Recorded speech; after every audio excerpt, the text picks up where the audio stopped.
अस्सलाम वालेकुम नाज़रीन, प्रोग्राम गुड़ी गल लतीफ़ चौधरी दे नाल मैं हाँ तुहाडा मेज़बान एहसन कामरे।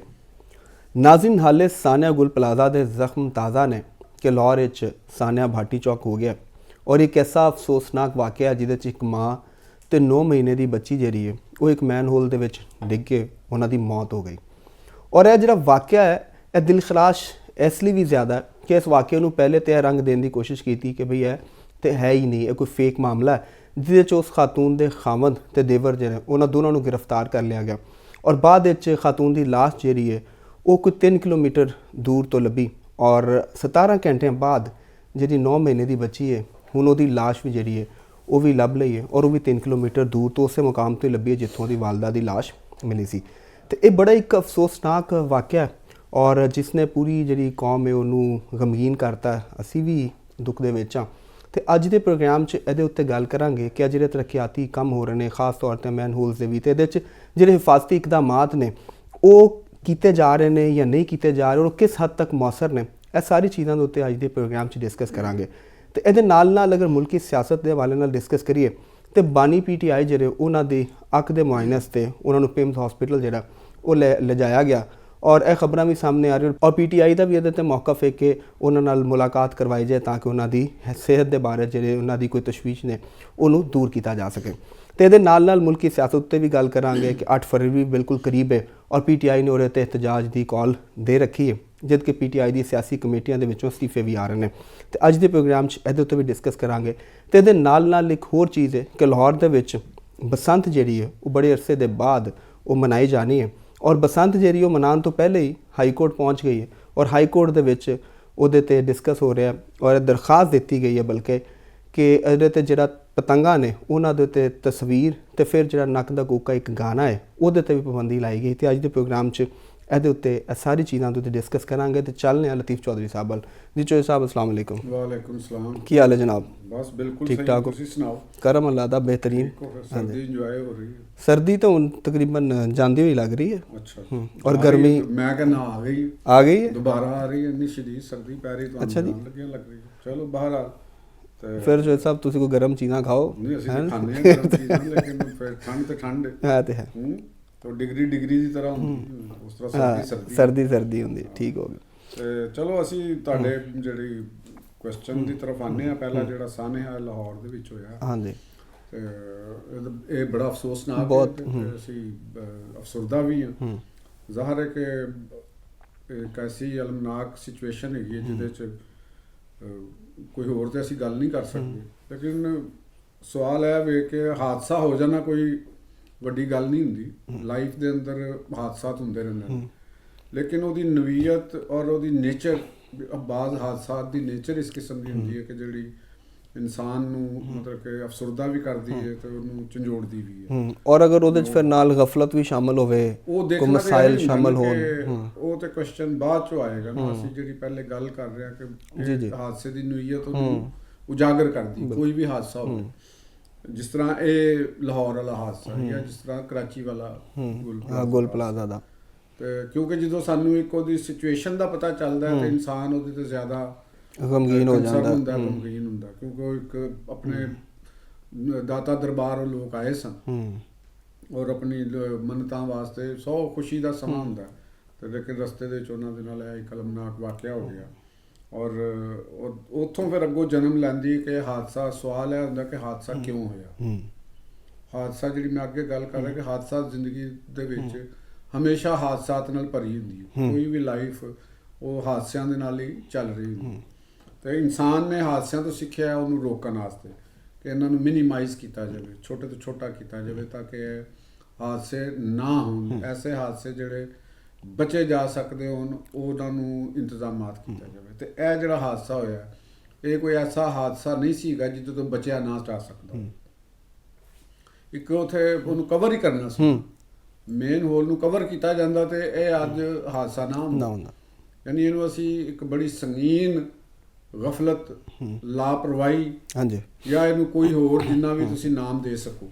वैसे तो सीएम पंजाब ने भी यही ना दिता कि गफलत और लापरवाही के खिलाफ जंग ही कहता उन्होंने। तो चलो एक है भी गल ठीक है मतलब कि एक वो कर भी रही ने। देखो जरा एक ਚੀਫ ਮਿਨਿਸਟਰ ਦੀ ਜਿਹੜੀ ਜ਼ਿੰਮੇਵਾਰੀ ਹੈ, ਉਹਨਾਂ ਨੇ ਤੁਸੀਂ ਪਿਛਲੇ ਦਿਨੋਂ ਦੇਖਿਆ ਹੋਣਾ ਕਿ ਜਦੋਂ ਡੀਸੀਜ਼ ਨੂੰ ਬੁਲਾ ਕੇ ਤੇ ਉਹਨਾਂ ਨੂੰ ਕਿਹਾ ਗਿਆ ਸੀ ਕਿ 2-3 ਦਿਨ ਪਹਿਲੇ ਦੀ ਗੱਲ ਹੈ, ਤੇ ਉਹ ਲਾਈਵ ਦਿਖਾਇਆ ਵੀ ਗਿਆ ਸੀ ਕਿ ਮੁਖਤਲਿਫ ਜਿਹੜੇ ਇਜ਼ਲਾ ਦੇ ਕਮਿਸ਼ਨਰ ਸਾਹਿਬਾਨ ਔਰ ਇੰਤਜ਼ਾਮੀਆ ਦੇ ਅਫਸਰਾਨ ਬੈਠੇ ਸਨ, ਤੇ ਉਹਨਾਂ ਨੂੰ ਇਹ ਕਿਹਾ ਗਿਆ ਸੀ, ਚੀਫ ਮਿਨਿਸਟਰ ਵੀ ਉਹਦੇ 'ਚ ਮੌਜੂਦ ਸਨ, ਉਹਨਾਂ ਨੇ ਕਿਹਾ ਕਿ ਵੀ ਇਹ ਚੀਜ਼ਾਂ ਨੂੰ ਮੇਕ ਸ਼ੋਰ ਕਰੋ ਕਿ ਕਿਧਰੇ ਗੜਾ ਖੱਡਾ ਜਿੱਥੇ ਜ਼ਰੂਰਤ ਹੈ ਕਿਸੇ ਗਟਰ ਦਾ ਟੱਕਣ ਨਹੀਂ ਉੱਥੇ ਟੱਕਣ ਲਾਓ, ਜਾਂ ਜੋ ਵੀ ਹਿਫਾਜ਼ਤੀ ਇੰਤਜ਼ਾਮਾਤ ਨੇ ਉਹਨਾਂ ਦਾ ਤੁਸੀਂ ਯਕੀਨੀ ਬਣਾਓ। ਤੇ ਉਹ ਉਹਨਾਂ ਕੋਲੋਂ ਪੁੱਛੇ ਵੀ ਗਏ ਸਨ ਕਿ ਤੁਸੀਂ ਦੱਸੋ ਤੇ ਕਈ ਲੋਕਾਂ ਨੇ ਜਿਹੜੇ ਉੱਥੇ ਕਈ ਸਰਕਾਰੀ ਅਫਸਰ ਜ਼ਾਹਰ ਸਾਰੇ DMG ਦੇ ਇਹ ਲੋਕ ਨੇ ਔਰ ਜਿਨ੍ਹਾਂ ਨੂੰ ਕਿਹਾ ਜਾਂਦਾ ਕਿ ਸਾਡੀ ਬੜੀ ਕਰੀਮ ਹੈਗੀ, ਤੇ ਉਹ ਬੈਠੇ ਹੁੰਦੇ ਨੇ, ਤੇ ਉਹ ਫਿਰ ਬਿਲਾਖਰ ਚੀਫ ਮਿਨਿਸਟਰ ਸਾਹਿਬਾਂ ਨੂੰ ਕਹਿਣਾ ਪਿਆ ਕਿ ਤੁਸੀਂ ਇਹ ਵੀ ਨਹੀਂ ਕਿਹਾ, ਤੁਸੀਂ ਫਾਇਰ ਸੇਫਟੀ ਦੇ ਵਾਲੇ ਨਾਲ ਕਿਸੇ ਨੇ ਗੱਲ ਨਹੀਂ ਕੀਤੀ ਜਾਂ ਕਿਸੇ ਹੋਰ ਪਾਸੇ ਇਹ ਗੱਲ ਨਹੀਂ ਕੀਤੀ। ਤੇ ਮੈਂ ਗੱਲ ਦਾ ਸਾਰੀ ਦਾ ਮਕਸਦ ਹੈਗਾ ਕਿ ਇੱਥੋਂ ਸਾਡੀ ਜਿਹੜੀ ਅਫਸਰ ਲੋਕ ਆਉਂਦੇ ਨੇ, ਜਿਵੇਂ ਉਹਨਾਂ ਦੀ ਸਟਾਫ ਕਾਲਜ ਦੇ ਅੰਦਰ ਜਿਸ ਤਰ੍ਹਾਂ ਦੀ ਉਹਨਾਂ ਦੀ ਤਰਬੀਅਤ ਹੁੰਦੀ ਹੈ ਜਾਂ ਜੋ ਉਹਨਾਂ ਨੂੰ ਪੜ੍ਹਾਇਆ ਜਾਂਦਾ ਹੈ ਔਰ ਜਿਸ ਤਰ੍ਹਾਂ ਨੂੰ ਉਹਨਾਂ ਨੂੰ ਟ੍ਰੇਨਿੰਗ ਦਿੱਤੀ ਜਾਂਦੀ ਹੈ, ਇੱਕ ਤੇ ਇਹ ਚੀਜ਼ ਹੈ। ਦੂਸਰੀ ਗੱਲ ਹੈਗੀ ਕਿ ਕਨਸਟੀਟਿਊਸ਼ਨ ਦੇ ਅੰਦਰ ਔਰ ਲੀਗਲ ਫਰੇਮਵਰਕ ਦੇ ਅੰਦਰ ਉਹਨਾਂ ਦੀ ਹੈਸੀਅਤ ਕੀ ਹੈ। ਦੇਖੋ ਉਹ ਅਫਸਰ ਨੇ ਲੇਕਿਨ ਉਹ ਪਬਲਿਕ ਸਰਵੈਂਟ ਨੇ, ਸਿਵਲ ਸਰਵੈਂਟ ਨੇ, ਯਾਨੀ ਉਹ ਇੰਤਜ਼ਾਮੀਆ ਦੇ ਉਹ ਅਹਿਮ ਪੁਰਜ਼ੇ ਨੇ, ਅਫਸਰ ਨੇ, ਉਹਨਾਂ ਦੇ ਉੱਤੇ ਜਿੰਨਾ ਕੋਈ ਵੱਡਾ ਅਫਸਰ ਹੈ ਉਨੀ ਉਹਦੇ ਤੇ ਜ਼ਿੰਮੇਵਾਰੀ ਆਇਦ ਹੁੰਦੀ। ਬਿਲਕੁਲ ਠੀਕ। ਲੇਕਿਨ ਸਾਡੇ ਇੱਥੇ ਸ਼ਾਇਦ ਇਹ ਉਲਟ ਸਮਝਿਆ ਜਾਂਦਾ ਹੈ ਕਿ ਜਿੰਨਾ ਜ਼ਿਆਦਾ ਅਫਸਰ ਹੈਗਾ ਉਨੀ ਘੱਟ ਜ਼ਿੰਮੇਵਾਰੀ। ਸਾਡੇ ਸਿਸਟਮ ਨੇ ਇਹ ਲੋਕਾਂ ਨੂੰ ਜਾਂ ਸਾਡੀ ਅਫਸਰਾਂ ਨੂੰ ਇਹ ਦੱਸਿਆ ਕਿ ਜਿੰਨਾ ਤੁਸੀਂ ਤਾਕਤਵਰ ਉਹਦੇ ਤੇ ਹੋ ਉਨੀ ਤੁਹਾਡੀ ਜ਼ਿੰਮੇਵਾਰੀ ਘੱਟ ਹੈ। ਉਸ ਤੁਸੀਂ ਆਪਣੇ ਤੋਂ ਥੱਲੇ ਤੁਸੀਂ ਉਹ ਜ਼ਿੰਮੇਵਾਰੀ ਸ਼ਿਫਟ ਕਰਦੇ ਹੋ। ਤੇ ਲੇਕਿਨ ਜ਼ਿੰਮੇਵਾਰੀ ਜਿਹੜਾ ਤਾਈਓ ਹੁੰਦਾ ਹੈ, ਉਹ ਦੁਨੀਆ ਦੇ ਤਰੱਕੀ ਯਾਫਤਾ ਮੁਲਕਾਂ ਦੇ ਵਿੱਚ ਜਿਹੜਾ ਸਿਸਟਮ ਰਾਇਜ ਹੈਗਾ ਉਹਦੇ 'ਚ ਜਿੰਨਾ ਜ਼ਿਆਦਾ ਤੁਸੀਂ ਵੱਡੇ ਅਫਸਰ ਹੈਗੇ ਹੋ, ਜਿੰਨੇ ਤੁਸੀਂ ਜ਼ਿਆਦਾ ਮਰਾਤ ਲੈ ਰਹੇ ਹੋ, ਜਿੰਨੀ ਤੁਹਾਡੀ ਜ਼ਿਆਦਾ ਤਨਖਾਹ ਹੈ, ਤੁਹਾਡੀਆਂ ਜ਼ਿੰਮੇਵਾਰੀਆਂ ਦਾ ਸਕੇਲ ਉਨਾ ਹੀ ਵੱਡਾ ਹੈ। ਠੀਕ ਹੈ, ਔਰ ਉਨੀ ਹੀ ਤੁਹਾਡੀ ਸਖਤ ਜਵਾਬਦੇਹੀ। ਠੀਕ, ਇੱਥੇ ਉਹਨੂੰ ਮੇਕ ਸ਼ੋਰ ਨਹੀਂ ਕੀਤਾ ਗਿਆ। ਹੁਣ ਦੇਖੋ ਨਾ ਕਿ ਇਹ ਜਿਹੜਾ ਇੱਕ ਵਾਕਿਆ ਹੋਇਆ, ਪੂਰੀ ਹਕੂਮਤ ਇਹਦੇ ਤੇ ਬਦਨਾਮ ਹੋ ਰਹੀ, ਯਾਨੀ ਮਲਬਾ ਇੱਕ ਪੂਰੀ ਗਵਰਨਮੈਂਟ ਤੇ ਜਾ ਰਿਹਾ। ਇੱਕ ਵਾਕਿਆ ਤਰੱਕੀਆਤੀ ਕੰਮ ਨੇ, ਤੁਸੀਂ ਦਾਤਾ ਦਰਬਾਰ ਦੀ ਸਿਚੁਏਸ਼ਨ ਜਿਨ੍ਹਾਂ ਲੋਕਾਂ ਨੇ ਦੇਖਿਆ ਕਿ ਉਹ ਬੜਾ ਰਸ਼ੀ ਇਲਾਕਾ ਹੈ, ਉੱਥੇ ਹਰ ਵਕਤ ਸੈਂਕੜੋਂ ਹਜ਼ਾਰਾਂ ਦੀ ਤਾਦਾਦ ਨਾਲ ਲੋਕ ਆ ਜਾ ਰਹੇ ਹੁੰਦੇ ਨੇ। ਬਿਲਕੁਲ ਠੀਕ ਹੈ, ਜ਼ਾਇਰੀਨ ਵੀ ਆਉਂਦੇ ਨੇ ਔਰ ਆਮ ਲੋਕ ਵੀ ਨੇ। ਹਾਂਜੀ, ਉਹ ਇਹ ਨਹੀਂ ਹੈਗਾ ਕਿ ਵੀ 1 ਘੰਟੇ ਦੀ 2 ਘੰਟੇ ਦੀ ਜਾਂ ਉਹਦੀ ਕੋਈ ਟਾਈਮ ਬੀਇੰਗ ਹੈਗੀ ਹੈ, ਉਹ 24 ਘੰਟੇ ਉੱਥੇ ਐਸੇ ਤਰ੍ਹਾਂ ਹੀ ਹੁੰਦਾ। ਠੀਕ ਹੈ, ਔਰ ਉਸ ਜਗ੍ਹਾ ਦੇ ਉੱਤੇ ਅਗਰ ਤੁਸੀਂ ਤਰੱਕੀਆਤੀ ਕੰਮ ਕਰ ਰਹੇ ਹੋ, ਇਹ ਉਹ ਪਰਿੰਦਾ ਮਾਰਕੀਟ ਹਾਦਸਾ ਹੋਇਆ ਜਿੱਥੇ ਮਾਰਕੀਟ ਨੂੰ ਗਿਰਾਇਆ ਗਿਆ ਸੀ ਤਜਾਵਜ਼ਾਤ ਦੇ ਹਵਾਲੇ ਦੇ ਨਾਲ ਕਰਕੇ, ਤੇ ਉਸ ਜਗ੍ਹਾ ਦੇ ਉੱਤੇ ਹੋਇਆ। ਔਰ ਇੰਨਾ ਗਹਿਰਾ ਕਿ ਜਿਹਦੇ ਅੰਦਰ ਦੋਨੋਂ ਮਾਂ ਬੇਟੀਆਂ ਗਿਰੀਆਂ ਔਰ ਉਹਨਾਂ ਦੀ ਲਾਸ਼ ਜਾ ਕੇ ਉਹ 3 ਕਿਲੋਮੀਟਰ ਦੂਰ ਤੱਕ ਉਹ ਪਹੁੰਚੀ। ਤੇ ਉਹ ਇਹ ਵਾਜ਼ੇ ਹੁੰਦਾ ਹੈ ਕਿ ਉਹ ਜਗ੍ਹਾ ਕਿੰਨੀ ਕੁ ਸੈਂਸਿਟਿਵ ਹੈਗੀ ਸੀ, ਔਰ ਉੱਥੇ ਤਰੱਕੀਆਤੀ ਕੰਮ ਕਰਨ ਦੇ ਜਿਹੜੇ ਲੋਕ ਹੁੰਦੇ ਨੇ ਉਹਨਾਂ ਦਾ ਕਿੰਨੀ ਵੱਡੀ ਜ਼ਿੰਮੇਵਾਰੀ ਸੀ ਕਿ ਤੁਸੀਂ ਉਹਦੇ ਤੇ ਕਮ ਸੇ ਕਮ ਕੋਈ ਉਹਨੂੰ ਚਾਰੋਂ ਤਰਫ ਉਹਦੇ ਕੋਈ ਉਹਨੂੰ ਸ਼ੀਟ ਲਾ ਦਿੰਦੇ, ਉਹਨੂੰ ਥੋੜਾ ਜਿਹਾ ਸ਼ੀਟ ਨਾ ਲਾਓ, ਮਤਲਬ ਕਿ ਜਿਹੜੇ ਮਿਸਤਰੀ ਉੱਥੇ ਬੈਠੇ ਹੁੰਦੇ ਨੇ, ਮੇਸਨ ਹੁੰਦੇ ਨੇ, ਉਹਨਾਂ ਨੂੰ ਤੁਸੀਂ ਕਹੋ ਕਿ ਯਾਰ ਇਹਨਾਂ ਦੇ ਨਾਲ 2-2 3-3 ਫੁੱਟ ਦੀ ਨਾ ਦੀਵਾਰ ਕਰ ਦਿਓ ਤਾਂ ਕਿ ਜਦ ਤੱਕ ਇਹਦੇ ਤੇ ਢੱਕਣ ਨਹੀਂ ਆਉਂਦਾ। ਇਹ ਇੱਕ ਸਾਈਟ ਇੰਜੀਨੀਅਰ ਉੱਥੇ ਕੰਮ ਕਰਨ ਵਾਲੇ ਲੋਕਾਂ ਦਾ ਔਰ ਉਹ ਸਾਰਿਆਂ ਦਾ ਉੱਥੇ ਇਹ ਚੀਜ਼ਾਂ ਨੇ। ਔਰ ਫਿਰ ਉਸ ਤੋਂ ਬਾਅਦ ਦੂਸਰੀ ਸਭ ਤੋਂ ਵੱਡਾ ਆਲਮੀਆ ਸਾਡੇ ਅੰਦਰ ਇੱਕ ਹਿਊਮਨ ਰਿਸਪੌਂਸਿਬਿਲਿਟੀ ਜਿਹੜੀ ਅਸੀਂ ਇਹ ਤਾਂ ਮੈਂ ਉਹਨਾਂ ਦੀ ਗੱਲ ਕਰ ਰਿਹਾ ਮੈਂ ਜਿਨ੍ਹਾਂ ਤੇ ਕਾਨੂੰਨ ਆਏ ਹੁੰਦੇ। ਇੱਕ ਜ਼ਿੰਮੇਵਾਰੀ ਇਹ ਹੁੰਦੀ ਹੈ ਕਿ ਜਿਹੜੇ ਬਤੌਰ ਸਿਟੀਜ਼ਨ ਸਾਡੇ ਤੇ ਆਏ ਹੁੰਦੀ ਕਿ ਅਸੀਂ ਦੇਖਦੇ ਹਾਂ ਉੱਥੇ ਜ਼ਾਹਰ ਤਾਜਰ ਵੀ ਨੇ, ਉੱਥੇ ਮੁਖਤਲਿਫ ਲੋਕ ਨੇ, ਤੁਸੀਂ ਕਦੇ ਗਏ ਹੋਵੋਗੇ ਹਾਂਜੀ, ਬਹੁਤ ਲੱਗੇਗਾ ਉੱਥੇ ਲੋਕ ਬਹੁਤ ਨੇ ਔਰ ਸਾਰਿਆਂ ਦੇ ਅੱਖਾਂ ਦੇ ਸਾਹਮਣੇ ਵਿੱਚ ਕਿਸੇ ਨੇ ਆਪਣੇ ਇਹ ਵੀ ਨਹੀਂ ਕੀਤਾ ਕਿ ਯਾਰ ਆਪਣੀ ਮਦਦ ਆਪ ਦੇ ਤਹਿਤ ਹੀ ਅਸੀਂ ਕੋਈ ਇੱਥੇ ਕੋਈ ਕਰ ਦਈਏ, ਕੋਈ ਚੀਜ਼ ਬੰਦਾ ਇਹਦੇ 'ਚ ਡਿੱਗ ਨਾ ਪਏ, ਕੋਈ ਜਾਨਵਰ ਡਿੱਗ ਸਕਦਾ ਹੈ, ਕੋਈ ਉੱਥੇ ਕੋਈ ਹੋਰ ਰਾਤ ਨੂੰ ਕੋਈ ਬੰਦਾ ਡਿੱਗ ਸਕਦਾ ਹੈ, ਕਿਸੇ ਵੀ ਤਰੀਕੇ ਨਾਲ ਕੋਈ ਵੀ ਵੱਡਾ ਹਾਦਸਾ ਹੋ ਸਕਦਾ ਹੈ। ਤੇ ਇਹ ਵੀ ਹੋ ਸਕਦਾ ਕਿ ਪਤਾ ਨਹੀਂ ਕਿੰਨੇ ਉੱਥੇ 1-2 ਨਸ਼ਈ ਜਾਂ ਐਸੇ ਲੋਕ ਜਿਹੜੇ ਰਾਤ ਨੂੰ ਡਿੱਗ ਪਏ ਹੋਣ ਜਿਨ੍ਹਾਂ ਨੂੰ ਕਿਸੇ ਨੇ ਵੀ ਨਾ ਦੇਖਿਆ ਹੋਵੇ, ਉਹ ਲਾਸ਼ਾਂ ਉਹਨਾਂ ਦੀਆਂ ਕਿਧਰੇ ਲੱਭ ਜਾਂਦੀਆਂ ਨੇ, ਜਾ ਕੇ ਫਿਰ ਕਹਿੰਦੇ ਨਾਮਾਲੂਮ ਲਾਸ਼ ਮਿਲ ਗਈ।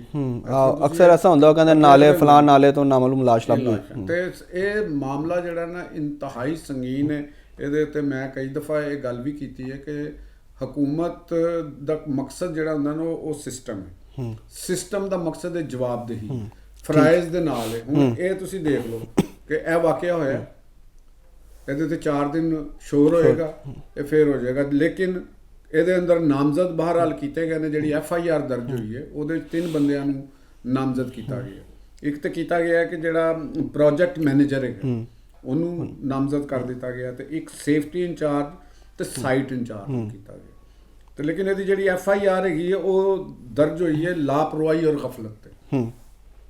ਸਿਰਫ ਇਹ ਅੱਗੇ ਸ਼ਾਇਦ ਹੋ ਸਕਦਾ ਇਨਵੈਸਟੀਗੇਸ਼ਨ ਤਹਿਕੀਕ ਦੇ ਵਿੱਚ ਉਹਦੀਆਂ ਜ਼ਿਮਨੀਆਂ ਦੇ ਅੰਦਰ ਕੋਈ ਜ਼ਿਆਦਾ ਸੰਗੀਨ ਸੂਰਤ ਹਾਲ ਨੂੰ ਉਹਨਾਂ ਨੇ ਕੀਤਾ ਜਾਏ। ਅਸੂਲਨ ਤੇ ਇਹਦੇ ਅੰਦਰ ਮਤਲਬ ਕਿ ਕਤਲ ਅਮਦ ਦੀ ਉਹਦੇ ਨਾਲ ਵੀ ਹੋਣਾ ਚਾਹੀਦਾ। 2 ਕੀਮਤੀ ਜਾਨਾਂ ਜ਼ਾਇਆ ਹੋ ਗਈਆਂ ਨੇ, ਜਾਨਾਂ, ਔਰ ਬੜੀ ਸੰਗੀਨ ਕਿਸਮ ਦੀ ਗਫਲਤ ਹੈ, ਕੋਈ ਛੋਟੀ ਜੀ ਨਹੀਂ ਹੈ। ਔਰ ਮੈਂ ਖੁਦ ਇਸ ਚੀਜ਼ ਦਾ ਗਵਾਹ ਹਾਂ। ਤੁਸੀਂ ਅਨਾਰਕਲੀ ਚਲੇ ਜਾਓ, ਤੁਸੀਂ ਮੈਂ ਹੁਣ ਇਹਦੇ ਤੋਂ ਹਟ ਕੇ ਥੋੜਾ ਜਿਹਾ ਬ੍ਰੌਡਰ ਪ੍ਰੋਸਪੈਕਟ ਦੇ ਵਿੱਚ ਤੁਹਾਨੂੰ ਦੱਸਣਾ ਕਿ ਇਹ ਇੱਕ ਹਾਦਸਾ ਹੈ ਕਿ ਤੁਸੀਂ ਲਾਹੌਰ ਦੀ ਮਾਰੂਫ ਅਨਾਰਕਲੀ ਚਲੇ ਜਾਓ, ਸੰਡੇ ਵਾਲੇ ਦਿਨ ਤੁਸੀਂ ਚਲੇ ਜਾਓ, ਸੜਕ ਦੇ ਸੈਂਟਰ ਤੱਕ ਉੱਥੇ ਮੋਟਰਸਾਈਕਲਾਂ ਦੁਕਾਨਾਂ ਦੇ ਬਾਹਰ ਖੜੀਆਂ, ਵਿੱਚ ਪੈਦਲ ਚੱਲਣ ਵਾਸਤੇ ਥੋੜਾ ਜਿਹਾ ਰਸਤਾ, ਵਨ ਵੇ ਦਾ ਕੋਈ ਉੱਥੇ ਕਨਸੈਪਟ ਹੀ ਨਹੀਂ, ਕੋਈ ਇਧਰੋਂ ਆ ਰਿਹਾ ਤੇ ਕੋਈ ਇਧਰੋਂ ਆ ਰਿਹਾ, ਪੁਲਿਸ ਵੀ ਖੜੀ ਹੈ ਸਾਰੇ। ਔਰ ਉੱਥੋਂ ਦੇ ਜਿਹੜੇ ਤਾਜਰ ਅੰਜਮਨਾਂ ਨੇ, ਤਾਜਰ ਬੈਠੇ ਨੇ, ਉਹ ਵੀ ਆਪਣੀਆਂ ਦੁਕਾਨਾਂ ਦੇ ਅੰਦਰ ਨਾ ਉਹ ਆਰਾਮ ਨਾਲ ਬੈਠੇ ਨੇ ਜਿਵੇਂ ਕੁਝ ਨਹੀਂ ਹੋ ਰਿਹਾ, ਸਵਾਏ ਉਹਨਾਂ ਨੂੰ ਪੈਸੇ ਕਮਾਉਣ ਤੋਂ ਔਰ ਅੱਗੇ ਲਾਉਣ ਤੋਂ ਕੋਈ ਗਰਜ਼ ਨਹੀਂ। ਜਿਵੇਂ ਹਾਲਾਂਕਿ ਹੁਣ ਤੇ ਉਹ ਪੈਰਾ ਫੋਰਸ ਵੀ ਬਣਾਈ ਬੜੀ ਉਹਨਾਂ ਨੇ ਜਾਬਦਾਦ ਦੇ ਉੱਤੇ, ਗੱਲ ਉਹੀ ਕਰ ਰਹੇ ਕਿ ਲੇਕਿਨ ਇਹਦੇ ਬਾਵਜੂਦ ਹੋ ਰਿਹਾ, ਜਾ ਕੇ ਤੁਸੀਂ ਦੇਖ ਲਓ।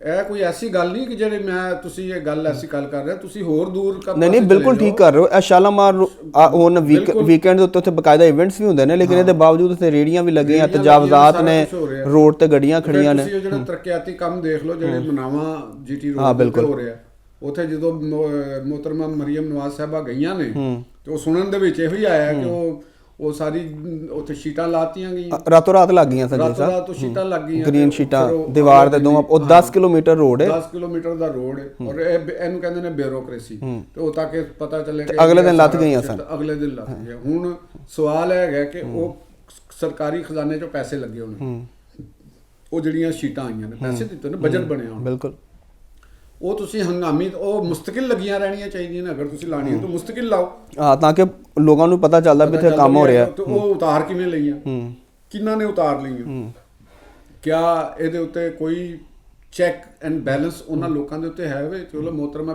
ਮਰੀਮ ਨਵਾਜ਼ ਸਾਹਿਬਾ ਦੇ ਚੀਫ ਮਿਨਿਸਟਰ ਨੇ, ਉਹਨਾਂ ਨੂੰ ਤਾਂ ਨਹੀਂ ਪਤਾ ਚੱਲਣਾ ਨਾ। ਇਹ ਤੇ ਗ੍ਰਾਸ ਰੂਟ ਲੈਵਲ ਦੇ ਉੱਤੇ ਜਦੋਂ ਤੁਹਾਡਾ ਗੰਦ ਪੈ ਗਿਆ, ਸਾਡੀ ਮੈਂਟੈਲਿਟੀ ਕਰਪਟ ਹੋ ਗਈ, ਅਸੀਂ ਅਖਲਾਕੀ ਦਿਵਾਲੀਆਪਨ ਦਾ ਸ਼ਿਕਾਰ ਹੋ ਗਏ। ਬਿਲਕੁਲ ਤੁਸੀਂ ਦੇਖਿਆ ਜਾਏ ਉਹਦੇ 'ਚ ਅਫਸਰ ਵੀ ਸ਼ਾਮਲ ਨੇ, ਉਹਦੇ 'ਚ ਮੈਂ ਵੀ ਸ਼ਾਮਲ ਹਾਂ, ਤੁਸੀਂ ਵੀ ਸ਼ਾਮਲ ਹੋ। ਪੂਰਾ ਮਾਸ਼ਰਾ ਜਿਹੜਾ ਹੈ ਉਹ ਇਸ ਗੰਦਗੀ ਦੇ ਅੰਦਰ ਔਰ ਇਹਦੇ ਅੰਦਰ ਉਹ ਮੁਬਤਲਾ ਹੋਇਆ ਹੈ ਕਿ ਅਸੀਂ ਕੰਮ ਨਹੀਂ ਕਰਨਾ ਔਰ ਰਿਵਾਰਡ ਮੰਗਣਾ, ਆਪਣੀ ਜ਼ਿੰਮੇਵਾਰੀ ਨਹੀਂ ਪੂਰੀ ਕਰਨੀ। ਹੁਣ ਤੁਸੀਂ ਦੇਖੋ ਕਿ ਮੋਟਰਸਾਈਕਲਾਂ ਦੇ ਉੱਤੇ ਅਸੀਂ ਬਸੰਤ ਦਾ ਲਾ ਰਹੇ ਨੇ, 200 ਰੁਪਇਆ ਲਾ ਕੇ ਅਸੀਂ ਆਪਣਾ ਰਾਡ ਨਹੀਂ ਲਾ ਸਕਦੇ। ਅਸੀਂ ਕਹਿੰਦੇ ਗਵਰਨਮੈਂਟ ਸਾਨੂੰ ਫ੍ਰੀ ਦੇ ਕੇ ਜਾਵੇ ਤੇ ਘਰ ਦੇ ਕੇ ਜਾਵੇ, ਠੀਕ ਹੋ ਗਿਆ। ਐਨਜੀ ਅਫਸਰ ਨੇ, ਅਫਸਰ ਕਹਿੰਦਾ ਮੈਨੂੰ ਗੱਡੀ ਮਿਲੇ, ਮੈਨੂੰ TADA ਮਿਲੇ, ਮੈਨੂੰ ਤਨਖਾਹਾਂ ਮਿਲਣ, ਮੇਰੇ ਬੱਚੇ ਬਾਹਰ ਪੜਨ, ਮੇਰੇ ਬੱਚੇ ਆਲਾ ਸਕੂਲਾਂ ਦੇ ਵਿੱਚ ਪੜਨ, ਲੇਕਿਨ ਮੇਰੇ ਤੇ ਜ਼ਿੰਮੇਵਾਰੀ ਕੋਈ ਨਾ ਹੋ, ਮੈਂ ਕਰਾਂ ਸਾਰਾ ਕੁਝ, ਮੈਨੂੰ ਕੋਈ ਨਾ ਪੁੱਛਿਆ ਜਾਏ, ਮੈਨੂੰ ਹਰ ਚੀਜ਼ ਫ੍ਰੀ ਮਿਲੇ, ਮੈਨੂੰ ਹਰ ਚੀਜ਼ ਡਿਸਕਾਊਂਟਡ ਰੇਟ ਦੇ ਉੱਤੇ ਮਿਲੇ, ਮੈਂ ਕਰਾਂ ਕੁਛ ਨਾ। ਮੈਂ ਹੁਣ ਇਹਨਾਂ ਨੂੰ ਬੰਦਾ ਪੁੱਛੇ ਕਿ ਜਿਹੜੇ ਤੁਹਾਡੇ ਅਫਸਰ ਨੇ, ਤੁਹਾਨੂੰ ਪਤਾ ਹੈ ਕਿ ਉਹ ਖੇਤਰਾਨ ਬਲੋਚਿਸਤਾਨ ਦੇ ਸੂਬਾਈ ਵਜ਼ੀਰ ਜਿਹੜੇ ਨੇ, ਉਹਨਾਂ ਨੇ ਕਿਹਾ ਕਿ ਸਰਕਾਰੀ ਮੁਲਾਜ਼ਮੀਨ ਨੂੰ ਜਿਹੜਾ DRA ਦਿੱਤਾ ਜਾਂਦਾ ਇਹਦਾ ਕੋਈ ਜਵਾਬ ਨਹੀਂ, ਕਿਉਂਕਿ ਇਹ ਤਾਂ ਕੰਮ ਹੀ ਨਹੀਂ ਕਰਦੇ। ਸਾਡੀ ਸਾਰੀ ਮਸ਼ੀਨਰੀ ਜ਼ੰਗ ਆਲੂਦ, ਇਹਤਸਾਬ ਤੋਂ ਮੁਬਰਰਾ, ਸਾਡੀ ਟ੍ਰੇਨਿੰਗ ਨਾਕਸ, ਸਾਡੇ ਅਫਸਰਾਂ ਦੀ ਟ੍ਰੇਨਿੰਗ ਉਹਨਾਂ ਨੂੰ ਸਵਾਏ ਬਾਊ ਬਣਨ ਤੋਂ ਉਹਨਾਂ ਨੂੰ ਇੱਕ ਐਸੀ ਤਬਕਾ ਬਣਾਉਂਦੇ ਨੇ ਜਿਹੜੇ ਦੂਸਰਿਆਂ ਤੋਂ ਸੁਪੀਰੀਅਰ ਹੁੰਦਾ, ਔਰ ਉਹ ਸਮਝਦਾ ਮੇਰੇ ਤੇ ਕੋਈ ਜ਼ਿੰਮੇਵਾਰੀ ਨਹੀਂ। ਮੋਹਤਰਮਾ ਮਰੀਮ ਨਵਾਜ਼ ਸਾਹਿਬਾ ਵਾਸਤੇ ਉਹਨਾਂ ਨੇ, ਉਹ ਠੀਕ ਹੈ ਤੁਸੀਂ ਜਿਹੜੀ ਗੱਲ ਲਫ਼ਜ਼ ਕੀਤਾ ਕਿ ਉਹਨਾਂ ਨੇ ਜੰਗ ਦਾ ਐਲਾਨ ਕੀਤਾ, ਇਹ ਜੰਗ ਕੋਈ ਆਸਾਨ ਕੰਮ ਨਹੀਂ। ਇੱਥੇ ਤੇ ਤੁਹਾਨੂੰ ਪਤਾ ਵਜ਼ੀਰ ਆਜ਼ਮ ਸਨ ਗਿਲਾਨੀ ਸਾਹਿਬ, ਤੇ ਜਾਲੀ ਹਸਪਤਾਲ ਬਣਾਤਾ ਗਿਆ ਸੀ ਉੱਥੇ, ਹਾਂਜੀ, ਜਦੋਂ ਦੌਰਾ ਉਹਨਾਂ ਨੇ ਕੀਤਾ ਤੇ ਬਣਾ ਕੇ ਉਹ ਜਾਲੀ ਹਸਪਤਾਲ ਬਣਾ ਕੇ ਉਹਨਾਂ ਦੇ ਅੱਗੇ ਰੱਖਤਾ। ਇਹ ਐਡੇ ਐਡੇ ਗੰਦੇ ਲੋਕ ਨੇ ਔਰ ਐਡੇ ਜ਼ਾਲਮ ਕਿਸਮ ਦੀ ਇਹ ਸਾਡੀ ਮੈਂਟੈਲਿਟੀ ਔਰ ਮਕਾਰ, ਸਾਡੇ ਬਜ਼ਾਹਰ ਅਸੀਂ ਟਾਈਆਂ ਲਾਈਆਂ ਨੇ, ਬਜ਼ਾਹਰ ਅਸੀਂ ਬੜੇ ਸੂਟਡ ਬੂਟਡ ਅਫਸਰ ਹਾਂ, ਲੇਕਿਨ ਉਨੇ ਹੀ ਅਸੀਂ ਅਖਲਾਕੀ ਲਿਹਾਜ਼ ਨਾਲ ਜ਼ੀਰੋ, ਸਾਡੀ ਅਖਲਾਕੀਅਤ ਜ਼ੀਰੋ। ਅਸੀਂ ਹਰ ਚੀਜ਼ ਕਹਿੰਦੇ ਆ ਕਿ ਸਾਨੂੰ ਫ੍ਰੀ ਮਿਲੇ। ਹਰ ਅਫਸਰ ਕਹਿੰਦਾ ਮੈਂ ਜਾ ਕੇ ਕਿਸੇ ਵੀ ਜਗ੍ਹਾ ਤੇ ਤੁਸੀਂ ਜਾਓ ਤਾਰਫ ਕਰਾਏਗਾ ਮੈਂ ਫਲਾਂ ਅਫਸਰ ਹਾਂ, ਮੈਨੂੰ ਡਿਸਕਾਊਂਟ ਰੇਟ ਤੇ ਦਿਓ। ਬੰਦਾ ਪੁੱਛਿਆ ਕਿ ਵੀ ਤੂੰ ਡਿਸਕਾਊਂਟ ਰੇਟ ਤੇ ਲੈ ਜਾਣਾ ਤੇ ਤੇਰਾ ਪਿਓ ਦੇਗਾ ਬਾਕੀ ਪੈਸੇ ਆ ਕੇ। ਸੋ ਸਭ ਇੱਥੇ ਦੇਖੋ ਨਾ, ਜਿਹੜੀ ਤੁਸੀਂ ਅਫਸਰਾਂ ਦੇ ਰਵੱਈਏ ਦੀ ਗੱਲ ਕੀਤੀ ਹੈ, ਤੇ ਇਹ ਜਿਹੜਾ ਵਾਕਿਆ ਹੈ ਇਹਨੂੰ ਵੀ ਪਹਿਲੇ ਜਿਹੜਾ ਰੰਗ ਦਿੱਤਾ ਗਿਆ ਕਿ ਜਿਵੇਂ ਇੱਕ ਫੇਕ ਵਾਕਿਆ ਹੈ ਔਰ ਉਹਨਾਂ ਨੇ ਚੀਜ਼ਾਂ ਨੂੰ ਡਿਫਰੈਂਟ ਕਰਨ ਦੀ ਕੋਸ਼ਿਸ਼ ਕੀਤੀ। ਉਹਦੇ ਖਾਮਦ ਨੂੰ ਤੇ ਉਹਨਾਂ ਨੂੰ ਗ੍ਰਿਫਤਾਰ ਕਰ ਲਿਆ ਕਿ ਇਹਨਾਂ ਦੇ ਬਾਰੇ ਚ ਕਿਧਰੇ ਇਹਨਾਂ ਦੀ ਆਪਸ ਚ ਇਹਨਾਂ ਨੇ ਧੱਕਾ ਤੇ ਨਹੀਂ ਦੇ ਦਿੱਤਾ। ਉਹ ਤੇ ਸੀਸੀਟੀਵੀ ਫੁਟੇजेस ਆ ਗਈ ਪ੍ਰੋਜੈਕਟ ਦੀ। ਚਲੋ ਇੱਕ ਕੁਦਰਤ ਵੱਲੋਂ ਇੱਕ ਨਿਜ਼ਾਮ ਬਣਾਇਆ ਹੈ, ਚਲੋ ਇੱਕ ਅੱਛਾ ਹੈ ਪੰਜਾਬ ਦੇ ਅੰਦਰ ਇੱਕ ਇਹ ਬਣਿਆ, ਤੇ ਉਹ ਸੀਸੀਟੀਵੀ ਫੁਟੇजेस ਆ ਗਈ, ਪਤਾ ਚੱਲਿਆ ਕਿ ਜੀ ਇਹ ਚੀਜ਼ਾਂ ਸਾਡੀਆਂ ਮੌਜੂਦ ਨੇ, ਤੇ ਉਹਦੇ ਤੇ ਪਤਾ ਤੇ ਫਿਰ ਰਹਾ ਕੀਤਾ ਉਹਨਾਂ ਨੂੰ। ਲੇਕਿਨ ਗੱਲ ਹੈ ਇਹ ਕਿ ਮੋਹਤਰਮਾ ਮਨੀਰ ਨਵਾਜ਼ ਸਾਹਿਬਾਨ ਨੂੰ ਵੀ, ਸਾਡੇ MPs ਨੂੰ ਵੀ, ਇਹ ਜਿਹੜਾ ਸਾਡੇ ਸਿਵਲ ਸਟਰਕਚਰ ਦੇ ਉੱਤੇ ਚੱਲ ਰਿਹਾ ਹੈ, ਇਹਨਾਂ ਨੂੰ ਇਹਤਸਾਬ ਦੇ ਵਿੱਚ ਲਿਆਉਣਾ ਚਾਹੀਦਾ। ਇਹਨਾਂ ਦਾ ਮੈਕੈਨਿਜ਼ਮ ਬਣਾਇਆ ਜਾਏ ਕਿ ਇਹਨਾਂ ਨੂੰ, ਇਹਨਾਂ ਦੀ ਗਫਲਤ ਦਾ, ਤੁਸੀਂ ਸੜਕਾਂ ਦੀ ਮੇਨ ਤੁਸੀਂ ਦੇਖਿਆ ਹੋਣਾ, ਤੁਸੀਂ ਕਈ ਦਫਾ ਜਾ ਰਹੇ ਹੋ ਸੜਕ ਦੇ ਉੱਤੇ, ਤੇ ਸੜਕ ਦੇ ਸੈਂਟਰ ਦੇ ਵਿੱਚ ਉਹ ਕੋਈ ਹੋਲ ਹੈਗਾ, ਤੇ ਉਹਦਾ ਢੱਕਣ ਉਹ ਥੱਲੇ ਵੇ 2 ਫੁੱਟ ਟ੍ਰੈਫਿਕ ਦੇ, ਉਹ ਕਿਹਨੇ ਲਾਣਾ ਹੈ? ਉਹ ਜਿਹੜਾ ਕੋਈ ਨੀਪਾ ਹੈ ਜੀ, ਉਹ ਨੀਪਾ ਵਾਲਿਆਂ ਨੇ ਲਾਣਾ। ਨੀਪਾ ਕੌਣ ਹੈ, ਟੀਪਾ ਕੌਣ ਹੈ, ਫਲਾਨਾ ਕੌਣ ਹੈ, ਤੇ ਇਹ ਕਿਹਨੇ ਕਰਨਾ? ਠੀਕ, ਇਹਨਾਂ ਦਾ ਕੋਈ ਇਹਤਸਾਬ ਹੋਏਗਾ, ਇਹਨਾਂ ਦਾ ਪੁੱਛਗਿੱਛ ਹੋਏਗੀ, ਕੋਈ ਗੱਲ ਕਰੋਗੇ। ਵਾਪਡਾ ਲੈਸਕੋ ਵਾਲੇ ਨੇ ਤੇ ਉਹਨਾਂ ਦੇ ਕਈ ਜਗ੍ਹਾ ਤੇ ਉਹਨਾਂ ਦੇ ਸਬ ਡਿਵੀਜ਼ਨ ਆਫੀਸਰ ਨੇ, ਉਹਨਾਂ ਨੇ ਆਪਣੀਆਂ ਗੱਡੀਆਂ, ਆਪਣੇ ਟਰਾਂਸਫਾਰਮਰ ਸੜਕ ਦੇ ਵਿਚਕਾਰ ਰੱਖੇ ਹੋਏ ਨੇ। ਇਬਾਦਤ ਰੋਡ ਤੋਂ ਥੱਲੇ ਉਤਰ ਜਾਓ ਲਾਹੌਰ ਦੇ ਵਿੱਚ, ਰਹਿਮਾਨਪੁਰੇ ਦੇ ਵਿੱਚ, ਉਹ ਟਰਾਂਸਫਾਰਮਰ ਗੱਡੀ ਤੇ ਟਰਾਲੀ ਦੇ ਉੱਤੇ ਪਿਆ ਹੈ। ਰੇੜੀਆਂ ਵਾਲੇ ਨੂੰ ਚੁੱਕ ਲੈਣਾ, ਉਹ ਉੱਥੇ ਪਏ ਨੇ ਅੱਧੀ ਸੜਕ ਦੇ ਵਿੱਚ, ਉਹ ਕਿਹਨਾਂ ਨੇ ਕਰਨਾ? ਮਕੇ ਤੁਸੀਂ ਇਹ ਹਰ ਇੱਕ ਵਾਸਤੇ ਇਹ ਚੀਜ਼ ਹੋਣਾ ਚਾਹੀਦੀ। ਇਹ ਇਮਤਿਹਾਨ ਹੈ, ਇਹ ਬੜਾ ਅਫਸੋਸਨਾਕ ਹਾਦਸਾ ਹੈ। ਅਸੀਂ ਕਰਾਚੀ ਦੇ ਉੱਤੇ ਵੀ ਲਿਖ ਕੇ ਬੋਲਦੇ ਰਹੇ ਹਾਂ, ਇਹਦੇ ਤੇ ਵੀ ਬੋਲਦੇ ਰਹੇ ਹਾਂ। ਅੱਜ ਅਸੀਂ ਇਹ ਕਹਿ ਰਹੇ ਹਾਂ, ਇਹਨਾਂ ਲੋਕਾਂ ਨੂੰ, ਇਹਨਾਂ ਦੇ ਖਿਲਾਫ ਕਾਨੂੰਨ ਦੇ ਮੁਤਾਬਕ ਕੜੀ ਸਜ਼ਾ ਦਿੱਤੀ ਜਾਏ, ਔਰ FIR ਦੇ ਉੱਤੇ ਵੀ ਗੌਰ ਕੀਤਾ ਜਾਵੇ ਕਿ ਮਹਿਜ਼ ਗਫਲਤ FIR ਨਹੀਂ ਹੈਗੀ। ਇਹ 2 ਕੀਮਤੀ ਜਾਨਾਂ ਨੇ, ਔਰ ਉਹਦੇ ਤਹਿਤ ਪੂਰੀ ਗਵਰਨਮੈਂਟ ਦਾ ਤੇ ਲੱਗ ਗਈ ਇੱਕ ਇਕਦਾਮ ਦੀ ਵਜ੍ਹਾ ਤੇ। ਇਹਨਾਂ ਦੇ ਉੱਤੇ ਇੱਕ ਬੜਾ ਕੜੀ ਕਿਸਮ ਦੀ ਤਫਤੀਸ਼ ਹੋਣੀ ਚਾਹੀਦੀ ਹੈ, ਔਰ ਉਸ ਦੇ ਮੁਤਾਬਕ ਇਹਨਾਂ ਦੇ ਉੱਤੇ ਸਜ਼ਾ ਹੋਣੀ ਚਾਹੀਦੀ। ਹਾਂਜੀ ਨਾਜ਼ਰੀਨ, ਤੁਸੀਂ ਚੋਇਸ ਸਾਹਿਬ ਦਾ ਤਜਜ਼ੀਆ ਸੁਣਿਆ, ਔਰ ਯਕੀਨਨ ਇੱਕ ਅਫਸੋਸਨਾਕ ਵਾਕਿਆ ਹੈ, ਔਰ ਜੋ ਸਾਡੇ ਜਜ਼ਬਾਤ ਨੇ ਉਹੀ ਤੁਹਾਡੇ ਜਜ਼ਬਾਤ ਵੀ ਨੇ। ਤੇ ਬਹਰਹਾਲ ਪ੍ਰੋਗਰਾਮ 'ਚ ਵਕਤ ਹੈ ਇੱਕ ਬ੍ਰੇਕ ਦਾ। ਬ੍ਰੇਕ ਤੋਂ ਬਾਅਦ ਜਦੋਂ ਵਾਪਸ ਆਵਾਂਗੇ ਤੇ ਬਾਨੀ PTI ਦੀ ਸਿਹਤ ਦੇ ਹਵਾਲੇ ਨਾਲ ਔਰ ਮੁਲਕੀ ਸਿਆਸਤ ਉੱਤੇ ਗੱਲ ਕਰਾਂਗੇ।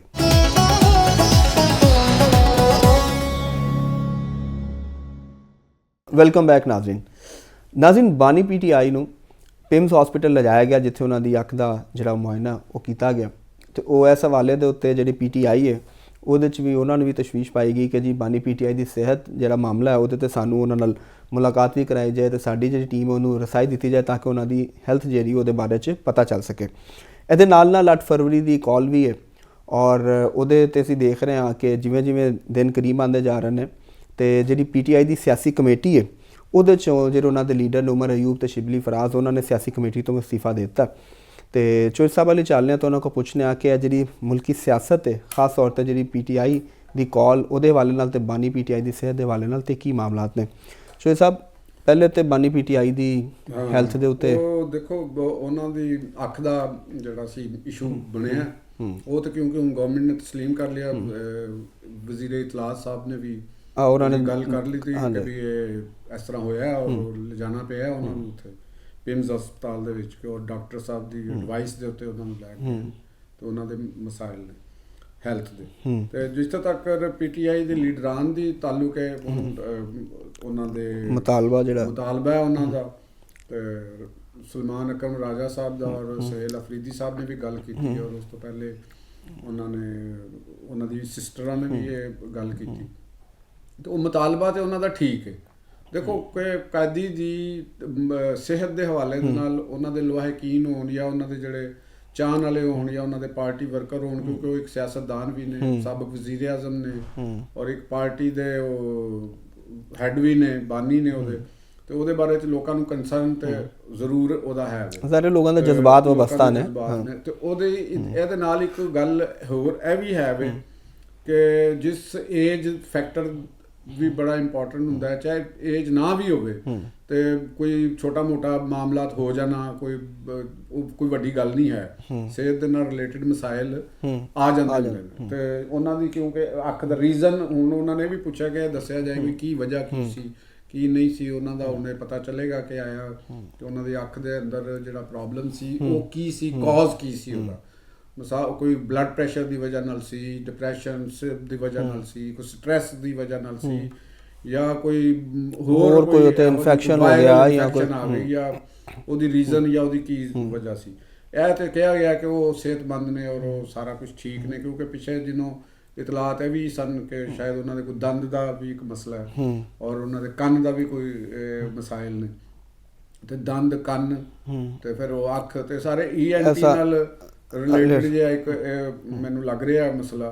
ਤੇ ਉਹ ਅਗਰ ਇਹਦੇ 'ਚ ਉਹਨਾਂ ਦੀ ਜਿਹੜੀ ਕੰਸਰਨਸ ਨੇ ਉਹਨਾਂ ਦੀ ਫੈਮਿਲੀ ਦੇ, ਉਹਨਾਂ ਦੇ ਵਕਲਾ ਦੇ, ਉਹ ਅਗਰ ਉਹ ਚਾਹੁੰਦੇ ਨੇ ਕਿ ਵੀ ਕਿਸੇ ਡਾਕਟਰ ਨੂੰ, ਇੰਡੀਪੈਂਡੈਂਟ ਡਾਕਟਰ ਨੂੰ ਦਿਖਾਉਣਾ ਚਾਹੀਦਾ ਹੈ ਜਾਂ ਕਿਸੇ ਜਿਹੜਾ ਉਹਨਾਂ ਦਾ ਕੋਈ ਤਸੱਲੀ ਯਾਫਤ ਕਰਨ ਵਾਲਾ ਡਾਕਟਰ ਹੈ, ਤੇ ਮੇਰਾ ਖਿਆਲ ਹੈ ਕਿ ਇਹਦੇ ਅੰਦਰ ਵੀ ਕੋਈ ਰੂਲਸ ਦੇ ਅੰਦਰ ਕੋਈ ਨਾ ਕੋਈ ਤਾਂ ਗੁੰਜਾਇਸ਼ ਨਿਕਲੇਗੀ ਨਾ ਕਿ ਕਿਆ ਰੂਲਸ ਇਜਾਜ਼ਤ ਦਿੰਦੇ ਨੇ ਕਿ ਉਹ ਕਿਸੇ ਨੂੰ ਦਿਖਾਇਆ ਜਾ ਸਕੇ। ਕਿਉਂਕਿ ਮਾਜ਼ੀ ਦੇ ਵਿੱਚ ਜਿਹੜੇ ਹਾਈ ਪ੍ਰੋਫਾਈਲ ਸਿਆਸਤਦਾਨ ਲੀਡਰ ਹੁੰਦੇ ਸਨ, ਉਹਨਾਂ ਨੂੰ ਉਹਨਾਂ ਦੀ ਪਸੰਦ ਦੇ ਡਾਕਟਰ ਮੁਹੱਈਆ ਹੁੰਦੇ ਰਹੇ ਜਿਹੜੇ ਉਹਨਾਂ ਦਾ ਮੁਆਇਨਾ ਵੀ ਕਰਦੇ ਰਹੇ ਨੇ, ਤੇ ਉਹਨਾਂ ਦੇ ਮੁਕੱਦਮਾਤ ਇੱਕ ਆਪਣੀ ਜਗ੍ਹਾ ਰਹੇ, ਉਹਨਾਂ ਦੀ ਸਿਆਸਤ ਇੱਕ ਆਪਣੀ ਜਗ੍ਹਾ ਰਹੀ, ਲੇਕਿਨ ਕਿਉਂਕਿ ਹੈਲਥ ਇਸ਼ੂਜ਼ ਨੇ ਔਰ ਉਹਨਾਂ ਦੇ ਉੱਤੇ ਉਹਨਾਂ ਨੂੰ ਪ੍ਰੋਪਰ ਇਲਾਜ ਜ਼ਰੂਰ ਮਿਲਣਾ ਚਾਹੀਦਾ, ਔਰ ਜਿਸ ਤਰ੍ਹਾਂ ਦੀ ਜਿੰਨੀ ਵੀ ਜ਼ਰੂਰਤ ਹੋਵੇ, ਜਿੰਨਾ ਵੱਡੀ ਉਹਨਾਂ ਦੀ ਕੋਲੋਂ ਪੁੱਛਿਆ ਜਾਵੇ ਕਿ ਅੱਛਾ ਤੋਂ ਅੱਛਾ ਜਿਹੜਾ ਉਹਨਾਂ ਦਾ ਡਾਕਟਰ ਹੈ ਜਿਹਨੂੰ ਉਹ ਸਮਝਦੇ ਨੇ, ਤੇ ਉਹਨਾਂ ਦੇ ਕੋਲੋਂ ਉਹਨਾਂ ਦਾ ਮੁਆਇਨਾ ਜ਼ਰੂਰ ਕਰਵਾਉਣਾ ਚਾਹੀਦਾ। ਔਰ ਉਹਨਾਂ ਦੀ ਹੈਲਥ ਦੇ ਹਵਾਲੇ ਦੇ ਨਾਲ ਜਿਹੜੇ ਉਹਨਾਂ ਦੇ ਲਵਾਹਿਕੀਨ ਨੇ, ਉਹਨਾਂ ਦੀ ਪਾਰਟੀ ਦੇ ਵਰਕਰ ਨੇ, ਉਹਨਾਂ ਦੀ ਤਸੱਲੀ ਵੀ ਕਰਨੀ ਚਾਹੀਦੀ ਹੈ ਕਿ ਉਹਨਾਂ ਦਾ ਲੀਡਰ ਸਿਹਤਮੰਦ ਹੈ ਜਾਂ ਉਹ ਬਿਮਾਰ ਹੈ ਜਾਂ ਸਿਹਤ ਦੀ ਕਿਸ ਪੋਜੀਸ਼ਨ ਦੇ ਵਿੱਚ ਹੈਗਾ। ਇਹ ਇੱਕ ਹਰ ਕੈਦੀ ਦਾ ਇੱਕ ਰਾਈਟ ਹੈ। ਮੇਰਾ ਖਿਆਲ ਹੈ ਇਹਦੇ ਵਿੱਚ ਕਾਨੂੰਨ ਔਰ ਆਇਨ ਦੀ ਕੋਈ ਰੁਕਾਵਟ ਵੀ ਨਹੀਂ ਹੈ। ਸੋ ਸਭ ਤੁਸੀਂ ਹਾਂਜੀ ਇਹਦੇ ਤੇ ਹਕੂਮਤ ਦਾ ਰਵੱਈਆ ਕਿਸ ਤਰ੍ਹਾਂ ਦੇਖ ਰਹੇ ਹੋ? ਮਤਲਬ ਅਸੀਂ ਇੱਕ ਦੌਰ 'ਚ ਦੇਖਿਆ ਕਿ ਜਿਹੜੇ ਸਿਆਸੀ ਕੈਦੀ ਸਨ, ਖਾਸ ਤੌਰ 'ਤੇ ਜਦੋਂ ਮੀਆਂ ਨਵਾਜ਼ ਸ਼ਰੀਫ ਜੇਲ੍ਹ ਦੇ ਵਿੱਚ ਸਨ, ਤੇ ਉਹਨਾਂ ਦੀ ਪਲੇਟਲੈਟਸ ਦਾ ਮਾਮਲਾ ਹੋਇਆ ਔਰ ਸਾਰਾ, ਤਾਂ ਉਸ ਵਕਤ ਦੀ ਗਵਰਨਮੈਂਟ ਨੇ, ਉਦੋਂ PTI ਪਾਵਰ ਸੀ, ਤੇ ਉਹਨਾਂ ਨੇ ਬਹੁਤ ਮਜ਼ਾਕ ਵੀ ਉਡਾਇਆ ਹਰ ਬਿਮਾਰੀ ਦੇ ਉੱਤੇ, ਚੀਜ਼ਾਂ ਤੇ ਇਸ ਵਕਤ ਬੜੀ ਖਾਮੋਸ਼ੀ ਦੇ ਨਾਲ ਉਹਨਾਂ ਨੂੰ ਸਾਰੀ ਸਹੂਲੀਅਤ ਵੀ ਅਵੇਲੇਬਲ ਨੇ। ਗੱਲ ਅਸੀਂ ਤੇ ਗੱਲ ਇਹ ਕਹਿ ਹੀ ਨਹੀਂ ਰਹੇ ਕਿ ਮੁਸਲਿਮ ਲੀਗ ਨੂਨ ਦੇ ਵਰਕਰ ਜਾਂ ਮੁਸਲਿਮ ਲੀਗ ਨੂਨ ਦੀ ਜਿਹੜੀ ਇੱਕ ਪਾਰਟੀ ਹੈ, ਉਹ ਉਹਨਾਂ ਦੀ ਜਿਹੜੀ ਪਾਰਟੀ ਦੀ ਲੀਡਰਸ਼ਿਪ ਹੈ, ਉਹ ਇਹਨੂੰ ਕਿਸ ਤਰ੍ਹਾਂ ਦੇ ਰਹੀ ਹੈ। ਨਹੀਂ, ਮੈਂ ਤੇ ਇੱਕ ਅਵਾਮੀ ਸਵਾਲ ਕੀਤਾ ਕਿ ਤੁਹਾਨੂੰ ਸਿਆਸਤ 'ਚ ਹੁਣ ਕੁਝ ਮੈਚੁਰਿਟੀ ਨਜ਼ਰ ਆ ਰਹੀ ਹੈ। ਹਾਂ, ਅਸੀਂ PTI ਦੇ ਰਵੱਈਏ ਨੂੰ ਅਗਰ ਉਸਲੇ ਦੇਖ ਰਹੇ ਹਾਂ, ਸਿਰਫ ਉਹ ਹੀ ਨਹੀਂ, ਜਿਹੜਾ ਮੀਆਂ ਸਾਹਿਬ ਦੀ ਜਿਹੜਾ ਪਲੇਟਲੈਟਸ ਦਾ ਸੀ ਮਾਮਲਾ, ਉਹਦੇ ਤੇ ਹੀ ਨਹੀਂ, ਬਲਕਿ ਤੁਹਾਨੂੰ ਯਾਦ ਹੋਏਗਾ ਕਿ ਬੇਗਮ ਕਲਸੂਮ ਨਵਾਜ਼ ਸਾਹਿਬਾ ਜਿਸਲੇ ਉਹ ਆਖਰੀ ਸਟੇਜ ਤੇ ਸਨ, ਲੰਡਨ ਦੇ ਹਸਪੀਟਲ ਦੇ ਅੰਦਰ ਸਨ, ਤੇ ਉਸ ਵੇਲੇ ਵੀ ਜਿਹੜੀ ਕੁਝ PTI ਦੇ ਲੀਡਰਾਨ ਸਨ, ਲੀਡਰ ਲੈਵਲ ਦੇ ਲੋਕਾਂ ਨੇ ਔਰ ਯੂਟਿਊਬਰਸ ਨੇ ਔਰ ਸੋਸ਼ਲ ਮੀਡੀਆ ਦੇ ਕੁਝ ਜਿਹੜੇ ਲੋਕ ਸਨ, ਮੈਂ ਤਾਂ ਉਹਨਾਂ ਨੂੰ ਬੜਾ ਹੀ ਬੇਹਿੱਸ ਔਰ ਬੜੀ ਲੋ ਕਿਸਮ ਦੀ ਮੈਂਟੈਲਿਟੀ ਦੇ ਲੋਕ ਸਮਝਿਆ ਜਾਵਾਂਗਾ ਕਿ ਉਹਨਾਂ ਨੇ ਉਹਨਾਂ ਦੀ ਬਿਮਾਰੀ ਨੂੰ ਮਜ਼ਾਕ ਬਣਾਇਆ ਔਰ ਲੰਡਨ ਦੇ ਅੰਦਰ ਉਹਨਾਂ ਦੇ ਕੋਲ ਕਈ ਲੋਕ ਤਮਸਕਰ ਉਡਾਉਣ ਵਾਸਤੇ ਉੱਥੇ ਪਹੁੰਚੇ। ਇਹ ਇੱਕ ਬਿਮਾਰ ਜ਼ਿਹਨੀਅਤ ਹੈ, ਬਿਮਾਰ ਤੋਂ ਵੀ ਹਟ ਕੇ ਇੱਕ ਮੁਜਰਮਾਨਾ ਤੇ ਕ੍ਰਿਮੀਨਲ ਕਿਸਮ ਦੀ ਮੈਂਟੈਲਿਟੀ ਨੂੰ ਇਹ ਜ਼ਾਹਰ ਕਰਦੀ ਹੈ। ਇਹਦਾ ਪੋਲਿਟਿਕਸ ਦੇ ਨਾਲ ਕੋਈ ਤਾਲੁਕ ਨਹੀਂ ਹੈਗਾ। ਤੇ ਸਾਡੀ ਜਿਹੜੀ ਪੋਲੀਟੀਕਲ ਐਲੀਟ ਰਹੀ ਹੈ, ਹਮੇਸ਼ਾ ਉਹਨਾਂ ਨੇ, ਸਿਆਸਤਦਾਨਾਂ ਨੇ, ਦਾਨਿਸ਼ਵਰਾਂ ਨੇ ਔਰ ਜਰਨਲਿਸਟਾਂ ਨੇ, ਉਹਨਾਂ ਨੇ ਕਦੇ ਇਹੋ ਜਿਹੀ ਹਰਕਤ ਨਹੀਂ ਕੀਤੀ। ਦੇਖੋ, ਅਸੀਂ PTI ਤੇ ਵੀ ਤਨਕੀਦ ਕਰ ਰਹੇ ਹਾਂ, ਬਾਨੀ PTI ਦੀ ਪੋਲਿਟਿਕਸ ਦੇ ਉੱਤੇ ਵੀ ਤਨਕੀਦ ਕਰ ਰਹੇ ਹਾਂ, ਲੇਕਿਨ ਅਸੀਂ ਕਦੇ ਜਿਹੜੇ ਮਰਾਤਬ ਨੇ ਉਹਨਾਂ ਦੇ, ਜਿਹੜੇ ਉਹਨਾਂ ਦਾ ਹਿਫਜ਼ ਮਰਾਤਬ ਦਾ ਹਮੇਸ਼ਾ ਖਿਆਲ ਰੱਖਿਆ, ਉਹਨਾਂ ਦੀ ਸਿਸਟਰ ਦਾ ਇੱਕ ਉਹ ਖਿਆਲ, ਕਿ ਉਹਨਾਂ ਦੀ ਗੱਲ ਦੀ, ਉਹਨਾਂ ਦੇ ਐਕਟ ਦੀ ਜ਼ਰੂਰ ਅਸੀਂ ਮੁਖਾਲਫਤ ਕਰ ਸਕਦੇ ਹਾਂ, ਲੇਕਿਨ ਐਜ਼ ਏ ਜਿਹੜੀ ਉਹਨਾਂ ਦੀ ਇੱਕ ਲੀਡਰਸ਼ਿਪ ਹੈ, ਜਿਹੜਾ ਇੱਕ ਸਾਡੇ ਸਮਾਜੀ ਕਦਰਾਂ ਨੇ, ਮੁਆਸ਼ਰੇ ਦੀਆਂ ਸਾਡੀਆਂ ਕਦਰਾਂ ਨੇ, ਜਿਹੜੀਆਂ ਸਾਨੂੰ ਮਿਲੀਆਂ ਨੇ ਵਿਰਾਸਤ ਵਿੱਚ, ਪਿਓ ਦਾਦੇ ਤੋਂ ਮਿਲੀਆਂ ਨੇ, ਬਲਕਿ ਸੈਂਕੜੋਂ ਹਜ਼ਾਰਾਂ ਬਰਸ ਤੋਂ ਅਸੀਂ ਉਹਨਾਂ ਦੇ ਅਮੀਨ ਚਲੇ ਆ ਰਹੇ ਹਾਂ, ਉਹ ਸਾਨੂੰ ਸਿਖਾਉਂਦੀਆਂ ਨੇ ਕਿ ਕਿਸੇ ਦੀ ਬਿਮਾਰੀ, ਕਿਸੇ ਦੇ ਘਰ ਮਰਗ, ਮੌਤ, ਉਹਨਾਂ ਦੇ ਉੱਤੇ ਤੁਹਾਨੂੰ ਕਦੇ ਵੀ ਇਹੋ ਜਿਹਾ ਨਹੀਂ ਕਰਨਾ। ਕਿਉਂ ਨਹੀਂ ਕਰਨਾ ਚਾਹੀਦਾ? ਕਿਉਂਕਿ ਕਹਿੰਦੇ ਨੇ ਕਿ ਦੁਸ਼ਮਣ ਮਰਿਆ ਗਮ ਨਾ ਕਰੀਏ, ਹਾਂ ਖੁਸ਼ੀ ਨਾ ਕਰੀਏ, ਸਜਣਾ ਵੀ ਮਰ ਜਾਣਾ, ਕਿਉਂਕਿ ਇਹ ਬਿਮਾਰੀ ਇਹ ਸਾਡੇ ਤੇ ਵੀ ਆ ਸਕਦੀ।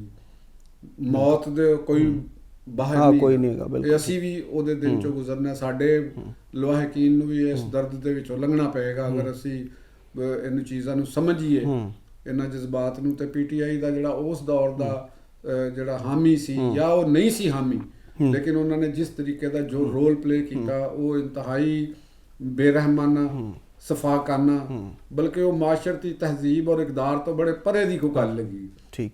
ਉਹਨੂੰ ਕੋਈ ਇਜਾਜ਼ਤ ਨਹੀਂ ਦਿੰਦਾ। ਅਸੀਂ ਬਿਲਕੁਲ ਕਵਾਂਗੇ ਕਿ ਉਹਨਾਂ ਦੇ ਲੋਹਾਕੀਨ ਨੂੰ, ਉਹਨਾਂ ਨੂੰ ਸਭ ਨੂੰ ਉਹਨਾਂ ਦੀ ਸਿਹਤ ਦੇ ਹਵਾਲੇ ਦੇ ਨਾਲ ਜ਼ਰੂਰ ਕਰਨਾ ਚਾਹੀਦਾ। ਉਹਨਾਂ ਦੇ ਮੁਕੱਦਮਾਤ ਆਪਣੀ ਜਗ੍ਹਾ ਰਹੇ, ਕਾਨੂੰਨੀ ਪ੍ਰੋਸੈਸ ਆਪਣੀ ਜਗ੍ਹਾ ਰਿਹਾ, ਉਹ ਚੱਲਦਾ ਰਹੇਗਾ। ਅਸੀਂ ਅੱਗੇ ਵੀ ਕਹਿੰਦੇ ਆ, ਅੱਗੇ ਵੀ ਮੈਂ ਗੱਲ ਕੀਤੀ ਹੈ ਕਿ ਪੀਟੀਆਈ ਦੀ ਲੀਡਰਸ਼ਿਪ ਨੂੰ ਆਪਣੀ ਕਾਨੂੰਨੀ ਲੜਾਈ ਲੜਨੀ ਚਾਹੀਦੀ ਹੈ, ਆਪਣੀ ਸਿਆਸੀ ਲੜਾਈ ਲੜਨੀ ਚਾਹੀਦੀ ਹੈ, ਆਪਣੇ ਕੇਸਾਂ ਨੂੰ ਖਰਾਬ ਨਹੀਂ ਕਰਨਾ ਚਾਹੀਦਾ।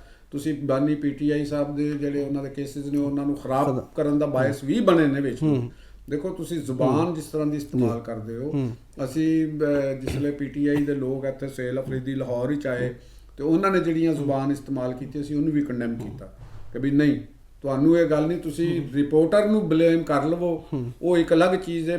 ਰਿਪੋਰਟਰ ਜਿੰਨਾ ਮਰਜ਼ੀ ਤਲਖ ਸਵਾਲ ਕਰੇ, ਲੇਕਿਨ ਤੁਸੀਂ ਇੱਕ ਮੁਦੱਬਰ ਦੇ ਤੌਰ ਦੇ ਉੱਤੇ, ਇੱਕ ਜ਼ਿੰਮੇਦਾਰ ਦੇ ਤੌਰ ਦੇ ਉੱਤੇ ਤੁਸੀਂ ਉਹਦੇ ਤੋਂ ਬਚ ਨਿਕਲਣ ਦੀ ਕੋਸ਼ਿਸ਼ ਕਰੋ। ਜਾਂ ਤੁਸੀਂ ਜਵਾਬ ਦੇਣਾ ਤੇ ਇਕਦਾਰ ਨੂੰ, ਤਹਿਜ਼ੀਬ ਨੂੰ ਕਦੇ ਬਾਹਰ ਉਹਦੇ ਤੋਂ ਹੱਥ ਚੋਂ ਨਾ ਜਾਣ ਦਿਓ। ਤੇ ਮੈਂ ਤੇ ਕਹਾਂਗਾ ਕਿ ਬਾਨੀ ਪੀਟੀਆਈ ਸਾਹਿਬ ਨੂੰ ਅੱਲਾਹ ਤਾਲਾ ਸਿਹਤ ਦੇਵੇ, ਆਮੀਨ। ਅਸੀਂ ਉਹਨਾਂ ਦੇ ਵਾਸਤੇ ਦੁਆ ਗੋ। ਅਸੀਂ ਇਹ ਵੀ ਕਹਿੰਦੇ ਹਾਂ ਕਿ ਉਹਨਾਂ ਦੀ ਅੱਲਾਹ ਤਾਲਾ ਮੁਸ਼ਕਲਾਤ ਨੂੰ ਆਸਾਨ ਕਰੇ, ਔਰ ਇਹ ਜਿਹੜੀ ਸਿਹਤ ਦੇ ਉਹਨਾਂ ਦੇ ਇਸ਼ੂਜ਼ ਨੇ ਇਹਨਾਂ ਦੇ ਉੱਤੇ ਹਕੂਮਤ ਜੋ ਕੁਝ ਵੀ ਕਰ ਰਹੀ ਹੈ ਉਹਨਾਂ ਨੇ ਵਜ਼ਾਹਤ ਕੀਤੀ ਹੈ, ਲੇਕਿਨ ਉਹ ਕੋਸ਼ਿਸ਼ ਕਰਨ ਗਵਰਨਮੈਂਟ ਦੀ ਸਤ੍ਹਾ ਦੇ ਉੱਤੇ ਕਿ ਅਗਰ ਰੂਲਸ ਐਂਡ ਰੈਗੂਲੇਸ਼ਨਸ, ਕਾਨੂੰਨ ਦੇ ਵਿੱਚ ਗੁੰਜਾਇਸ਼ ਹੈ ਵੇ, ਜਿੰਨੀ ਵੀ ਗੁੰਜਾਇਸ਼ ਹੈ ਵੇ, ਉਹ ਫੈਸਿਲਿਟੀਜ਼ ਉਹਨਾਂ ਨੂੰ ਫਰਾਹਮ ਕੀਤੀ ਜਾਵੇ ਔਰ ਉਹਨਾਂ ਦੇ ਲੋਹਾਕੀਨ ਨੂੰ ਮੁਤਮਈਨ ਕੀਤਾ ਜਾਵੇ। ਠੀਕ ਹੋ ਗਿਆ। ਤਾਂ ਜੋ ਸਾਹਿਬ ਤੁਸੀਂ ਸੇਲ ਅਫਰੀਦੀ ਸਾਹਿਬ ਦਾ ਜ਼ਿਕਰ ਕੀਤਾ ਤੇ 8 ਫਰਵਰੀ ਦੇ ਉੱਤੇ ਵੀ ਗੱਲ ਕਰੀਏ, ਕੀ ਨਜ਼ਰ ਆ ਰਿਹਾ ਤੁਹਾਨੂੰ? ਇੰਜੋਏ ਕਰੋ, ਬਸੰਤ ਦੇ ਦਿਨ ਅੱਜ ਤੋਂ ਸ਼ੁਰੂ ਨੇ, ਤੁਸੀਂ 8 ਫਰਵਰੀ ਨੂੰ ਇੰਜੋਏ ਕਰੋਗੇ, ਉਹ ਤੇ ਕੁਝ ਨਹੀਂ ਹੋਣਾ। ਅੱਛਾ ਨਾ, ਉਹ ਤੇ ਤੁਸੀਂ ਤਾਂ ਸ਼ਾਇਦ ਤੁਹਾਨੂੰ ਪਤਾ ਨਹੀਂ ਹੈਗਾ ਕਿ ਮੁਹਤਰਮਾ ਅਲੀਮਾ ਖਾਨ ਸਾਹਿਬਾ ਨੇ ਵੀ ਇਹੋ ਹੀ ਕਿਹਾ ਕਿ ਅਸੀਂ ਉਹਨਾਂ ਨੂੰ ਪੁੱਛਿਆ ਨਾ ਕਿ ਵੀ ਤੁਸੀਂ ਕੀ ਕਰਨਾ, ਕੋਈ ਮੁਜ਼ਾਹਰਾ, ਰੈਲੀ? ਕਦੀ ਕਿਸੇ ਨੇ ਕਹਾ ਰੈਲੀ ਨਿਕਾਲਨੀ। ਅੱਛਾ, ਹਾਂ, ਉਹ ਆਪ ਦੁਕਾਨੇ ਬੰਦ ਰੱਖੇ। ਉਹਨਾਂ ਨੇ ਤੇ ਵੀ ਕਿਹਾ ਕਿ ਆਸਮਾਨ ਤੇ ਤੁਹਾਨੂੰ ਬਾਨੀ ਪੀਟੀਆਈ ਨਜ਼ਰ ਆਏਗਾ। ਉਹ ਤੇ ਅੱਲਾਹ ਖੈਰ ਕਰੇ ਜੀ, ਅਸੀਂ ਤੇ ਕਹਿੰਦੇ ਆ ਦੁਨੀਆ ਤੇ ਹੀ ਰਹਿਣ, ਉਹ ਆਸਮਾਨ ਤੇ ਨਹੀਂ, ਉਹ ਪਤੰਗਾਂ ਦੀ ਗੱਲ ਕਰ ਰਹੇ ਚਾਹੀ ਸਾਹਿਬ। ਮੈਂ ਤੇ ਦੁਆ ਕਰਾਂ ਕਿ ਉਹ ਸਾਨੂੰ ਦੁਨੀਆ ਤੇ ਨਜ਼ਰ ਆਣ, ਜਲਸੇ ਕਰਦੇ ਚੀਜ਼ਾਂ ਨਜ਼ਰ ਆ, ਤੁਸੀਂ ਉਹਨਾਂ ਨੂੰ ਅਸਮਾਨਾਂ ਤੇ ਤੋਰਨ ਦੀ ਨਾ ਗੱਲ ਕਰੋ। ਨਹੀਂ, ਮੈਂ ਨਹੀਂ ਕੀਤੀ ਚਾਹੀ ਸਾਹਿਬ। ਤੇ ਉਹ ਤੁਸੀਂ ਉਹਨਾਂ ਨੇ ਖੁਦ ਹੀ ਕਿਹਾ। ਔਰ ਤਹਿਰੀਕੇ ਤਹਫ਼ੁਜ਼ ਆਇਨ ਦੇ ਜਿਹੜੇ ਉਹ ਸਰਬਰਾਹ ਨੇ ਬਾਬਾ ਜੀ ਮਹਾਰਾਜ ਕਿੱਥੇ ਨੇ? ਪਤਾ ਨਹੀਂ, ਘਰ ਉੱਤੇ ਠੰਡ ਲੱਗਦੀ ਹੋਣੀ ਉਹਨਾਂ ਨੂੰ, ਬੁਢਾਪੇ 'ਚ ਠੰਡ ਬਹੁਤ ਲੱਗਦੀ ਜੀ। ਤੇ ਉਹਨਾਂ ਨੇ ਵੀ ਕਿਹਾ ਕਿ ਬਈ ਤੁਸੀਂ ਦੁਕਾਨਾਂ ਬੰਦ ਰੱਖੋ, ਪਈਆ ਨੂੰ ਜਾਮ ਕਰ ਦਿਓ। ਠੀਕ ਹੈ, ਬਸ ਇੰਨਾ ਕੁ ਗੱਲ। ਇਤਵਾਰ ਨੂੰ ਤਾਂ ਵੈਸੇ ਪਈਆ ਜਾਮ ਹੀ ਹੁੰਦਾ ਕਿ ਨਹੀਂ, ਇਤਵਾਰ ਨੂੰ ਤੁਸੀਂ ਜਾਓ, ਲੋਕ ਆਉਂਦੇ ਜਾਂਦੇ ਨੇ। ਤੇ ਮੇਰਾ ਨਹੀਂ ਖਿਆਲ ਕਿ 8 ਫਰਵਰੀ ਵੀ ਜਿਹੜੀ ਹੈ ਨਾ, ਇਹ ਇੱਕ ਐਵੇਂ ਮਜ਼ਾਕ ਹੀ ਸਾਬਤ ਹੋਣੀ ਜੀ। ਹਾਂ, ਇਹ ਮਜ਼ਾਕ ਹੀ ਹੈ ਜਿਹੜਾ ਉਹਨਾਂ ਨੇ ਤੁਹਾਡੇ ਨਾਲ ਕਰ ਦਿੱਤਾ ਜੈਨਸੀਸ ਦੇ ਨਾਲ ਨਾ। ਪੀਟੀਆਈ ਨੇ ਮਜ਼ਾਕ ਕੀਤਾ ਤੇ ਸੋਸ਼ਲ ਮੀਡੀਆ ਦੇ ਉੱਤੇ ਤੁਸੀਂ ਬਣਾਓ। ਨਹੀਂ ਤਾਂ ਯਾਦ ਵੀ ਕਰੋ, ਅਸਤੀਫੇ ਵੀ ਆ ਗਏ 2 ਸਿਆਸੀ ਕਮੇਟੀ ਤੋਂ, ਸ਼ਿਬਲੀ ਫਰਾਜ਼ ਸਾਹਿਬ, ਉਮਰ ਯੂਸਫ ਸਾਹਿਬ ਨਾਲ। ਉਹ ਤੇ ਨਸ ਗਏ ਨੇ ਵਿਚਾਰੇ। ਦੇਖੋ ਨਾ ਜੀ, ਸ਼ਿਬਲੀ ਫਰਾਜ਼ ਵਿਚਾਰਾ ਉਹ ਤੇ ਵੀਲ ਚੇਅਰ ਤੇ ਆ ਗਿਆ ਸੀ, ਉਹ ਇਲੈਕਸ਼ਨ ਹਾਰ ਗਏ ਮਸੂਫ। ਉਮਰ ਯੂਸਫ ਸਾਹਿਬ ਉਹ ਤੇ ਉਸੇ ਸਦਮੇ ਚੋਂ ਨਹੀਂ ਬਾਹਰ ਆ ਸਕਦੇ। ਤੇ ਉਹਨਾਂ ਨੇ ਤੇ ਕਿਹਾ ਕਿ ਜਨਾਬ ਜਿਹੜੇ ਕਮੇਟੀ 'ਚ ਸ਼ਾਮਲ ਨੇ ਤੇ ਅਚਕਜ਼ਈ ਸਾਹਿਬ ਨੂੰ ਸ਼ਾਮਲ ਕਰੋ, ਇਹਨਾਂ ਨੂੰ ਕੋਲੋਂ ਕਰਾਓ, ਅਸੀਂ ਨਹੀਂ ਆਉਣਾ। ਮੇਰਾ ਖਿਆਲ ਹੈ ਉਹਨਾਂ ਨੇ ਦਰੁਸਤ ਫੈਸਲਾ ਕੀਤਾ, ਕਿਉਂਕਿ ਇਸ ਕੋਲੋਂ ਕੁਛ ਨਹੀਂ ਲੱਭਣਾ, ਇਹ ਗੱਡੀ ਮੰਜ਼ਿਲ ਤੱਕ ਨਹੀਂ ਜਾਣੀ, ਉਹਨਾਂ ਨੂੰ ਅੰਦਾਜ਼ਾ ਹੋ ਚੁੱਕਿਆ ਤੇ ਲਿਹਾਜ਼ਾ ਉਹ ਪਹਿਲੇ ਹੀ ਉਤਰ ਗਏ ਨੇ, ਸਮਝੋ ਉਤਰ ਗਏ ਨੇ। ਠੀਕ, ਇਹਨੇ ਗੱਡੀ ਸਲੋ ਹੀ, ਉਹਨੇ ਕਿਹਾ ਪਹਿਲੇ ਉਤਰ ਜਾਓ, ਕਿਤੇ ਵਾਜੀ ਨਾ ਜਾਵੇ ਤੇ ਨਿਕਲ ਜਾਓ, ਕਿਉਂਕਿ ਉਮਰ ਅਯੂਬ ਫੈਮਿਲੀ ਜਾਂ ਇਹ ਲੋਕ ਜਿਹੜੇ ਨੇ ਹਮੇਸ਼ਾ ਮਰਾਦ ਦੇ ਨਾਲ ਰਹੇ ਨੇ, ਇਹ ਮਜ਼ਾਮਤ ਦੇ ਨਾਲ ਨਹੀਂ ਇਹ ਚੱਲ ਸਕਦੇ। ਪਤਾ ਨਹੀਂ ਇੰਨੀ ਵੀ ਉਹਨਾਂ ਨੇ ਕਿੰਨੀ ਕਰ ਲਈ, ਮੈਨੂੰ ਨਹੀਂ ਮੁਸ਼ਕਲ ਲੱਗਦਾ। ਤੇ 8 ਫਰਵਰੀ ਤੋਂ ਤੁਸੀਂ ਬੇਫਿਕਰ ਹੋ ਜਾਓ, 8 ਫਰਵਰੀ ਨੂੰ ਕੁਝ ਨਹੀਂ ਹੋਣਾ, ਸਿਰਫ ਬੋਕਾਟਾ ਹੋਏਗਾ, ਇੰਜੋਏ ਕਰਨਾ। ਤੇ ਪਈਆ ਵੀ ਜਾਮ ਨਹੀਂ ਜੇ ਹੋਣਾ, ਕੌਣ ਆਪਣਾ ਪਈਆ ਰੋਕੇਗਾ? ਠੀਕ ਹੈ ਨਾ ਜੀ, ਉਹਨੇ ਕਿਸੇ ਨੇ ਨਹੀਂ ਜੀ ਰੋਕਣਾ। ਹਾਂ, ਸੋਸ਼ਲ ਮੀਡੀਆ ਤੇ ਰੁਕ ਜਾਏ ਤੇ ਕਹਿ ਨਹੀਂ ਸਕਦੇ, ਸੋਸ਼ਲ ਮੀਡੀਆ ਤੇ ਬ੍ਰੇਕਾਂ ਬਹੁਤ ਲੱਗਣਗੀਆਂ, ਉਹ ਤੇ ਤੁਹਾਨੂੰ ਨਜ਼ਰ ਆ ਜਾਏਗਾ ਕਿ ਪੂਰਾ ਮੁਲਕ ਬੰਦ ਸੀ। ਠੀਕ ਹੈ ਨਾ, ਉਹ WhatsApp ਤੇ ਜਿਹੜੇ ਮੈਸੇਜ ਨਹੀਂ ਜਿਵੇਂ ਆਉਂਦੇ ਹੁੰਦੇ, ਇਹ ਸੋਸ਼ਲ ਮੀਡੀਆ ਤੇ ਬ੍ਰੇਕਾਂ ਲੱਗੀਆਂ ਸਵੇਰ ਹੋਇਆ ਤੇਰੀ ਕੁਛ ਵੀ ਟੋਰ ਨਹੀਂ, ਵੇਖ ਕੇ ਹੈ। ਚਲੋ ਠੀਕ ਹੋ ਗਿਆ ਚੋਏ ਸਾਹਿਬ, ਸਾਨੂੰ ਵੀ ਬ੍ਰੇਕ ਲਾਣੀ ਪੈ ਰਹੀ ਹੈ। ਮੈਂ ਤਾਂ ਪਹਿਲੇ ਤੁਹਾਨੂੰ ਬਾਰ-ਬਾਰ ਬ੍ਰੇਕ ਦਾ ਲਫ਼ਜ਼ ਇਸਤੇਮਾਲ ਕਰ ਨਹੀਂ ਮੈਂ ਤੇ ਨਹੀਂ ਮੈਂ ਕਿਹਾ ਤੁਸੀਂ ਇਧਰ ਹਲਕੇ ਹਲਕੇ ਚੱਲ ਲਿਓ ਤੇ ਆਰਗੂਮੈਂਟ ਪੂਰਾ ਕਰ ਲਓ। ਤੇ ਨਾਜ਼ਰੀਨ ਪ੍ਰੋਗਰਾਮ 'ਚ ਵਕਤ ਹੋਏ ਬ੍ਰੇਕ ਦਾ। ਬ੍ਰੇਕ ਤੋਂ ਬਾਅਦ ਜਦੋਂ ਵਾਪਸ ਆਵਾਂਗੇ ਤੇ ਬਸੰਤ ਦੇ ਹਵਾਲੇ ਨਾਲ ਡਿਸਕਸ ਕਰਾਂਗੇ। ਸਾਡੇ ਨਾਲ ਜੁੜੇ ਰਹੋ।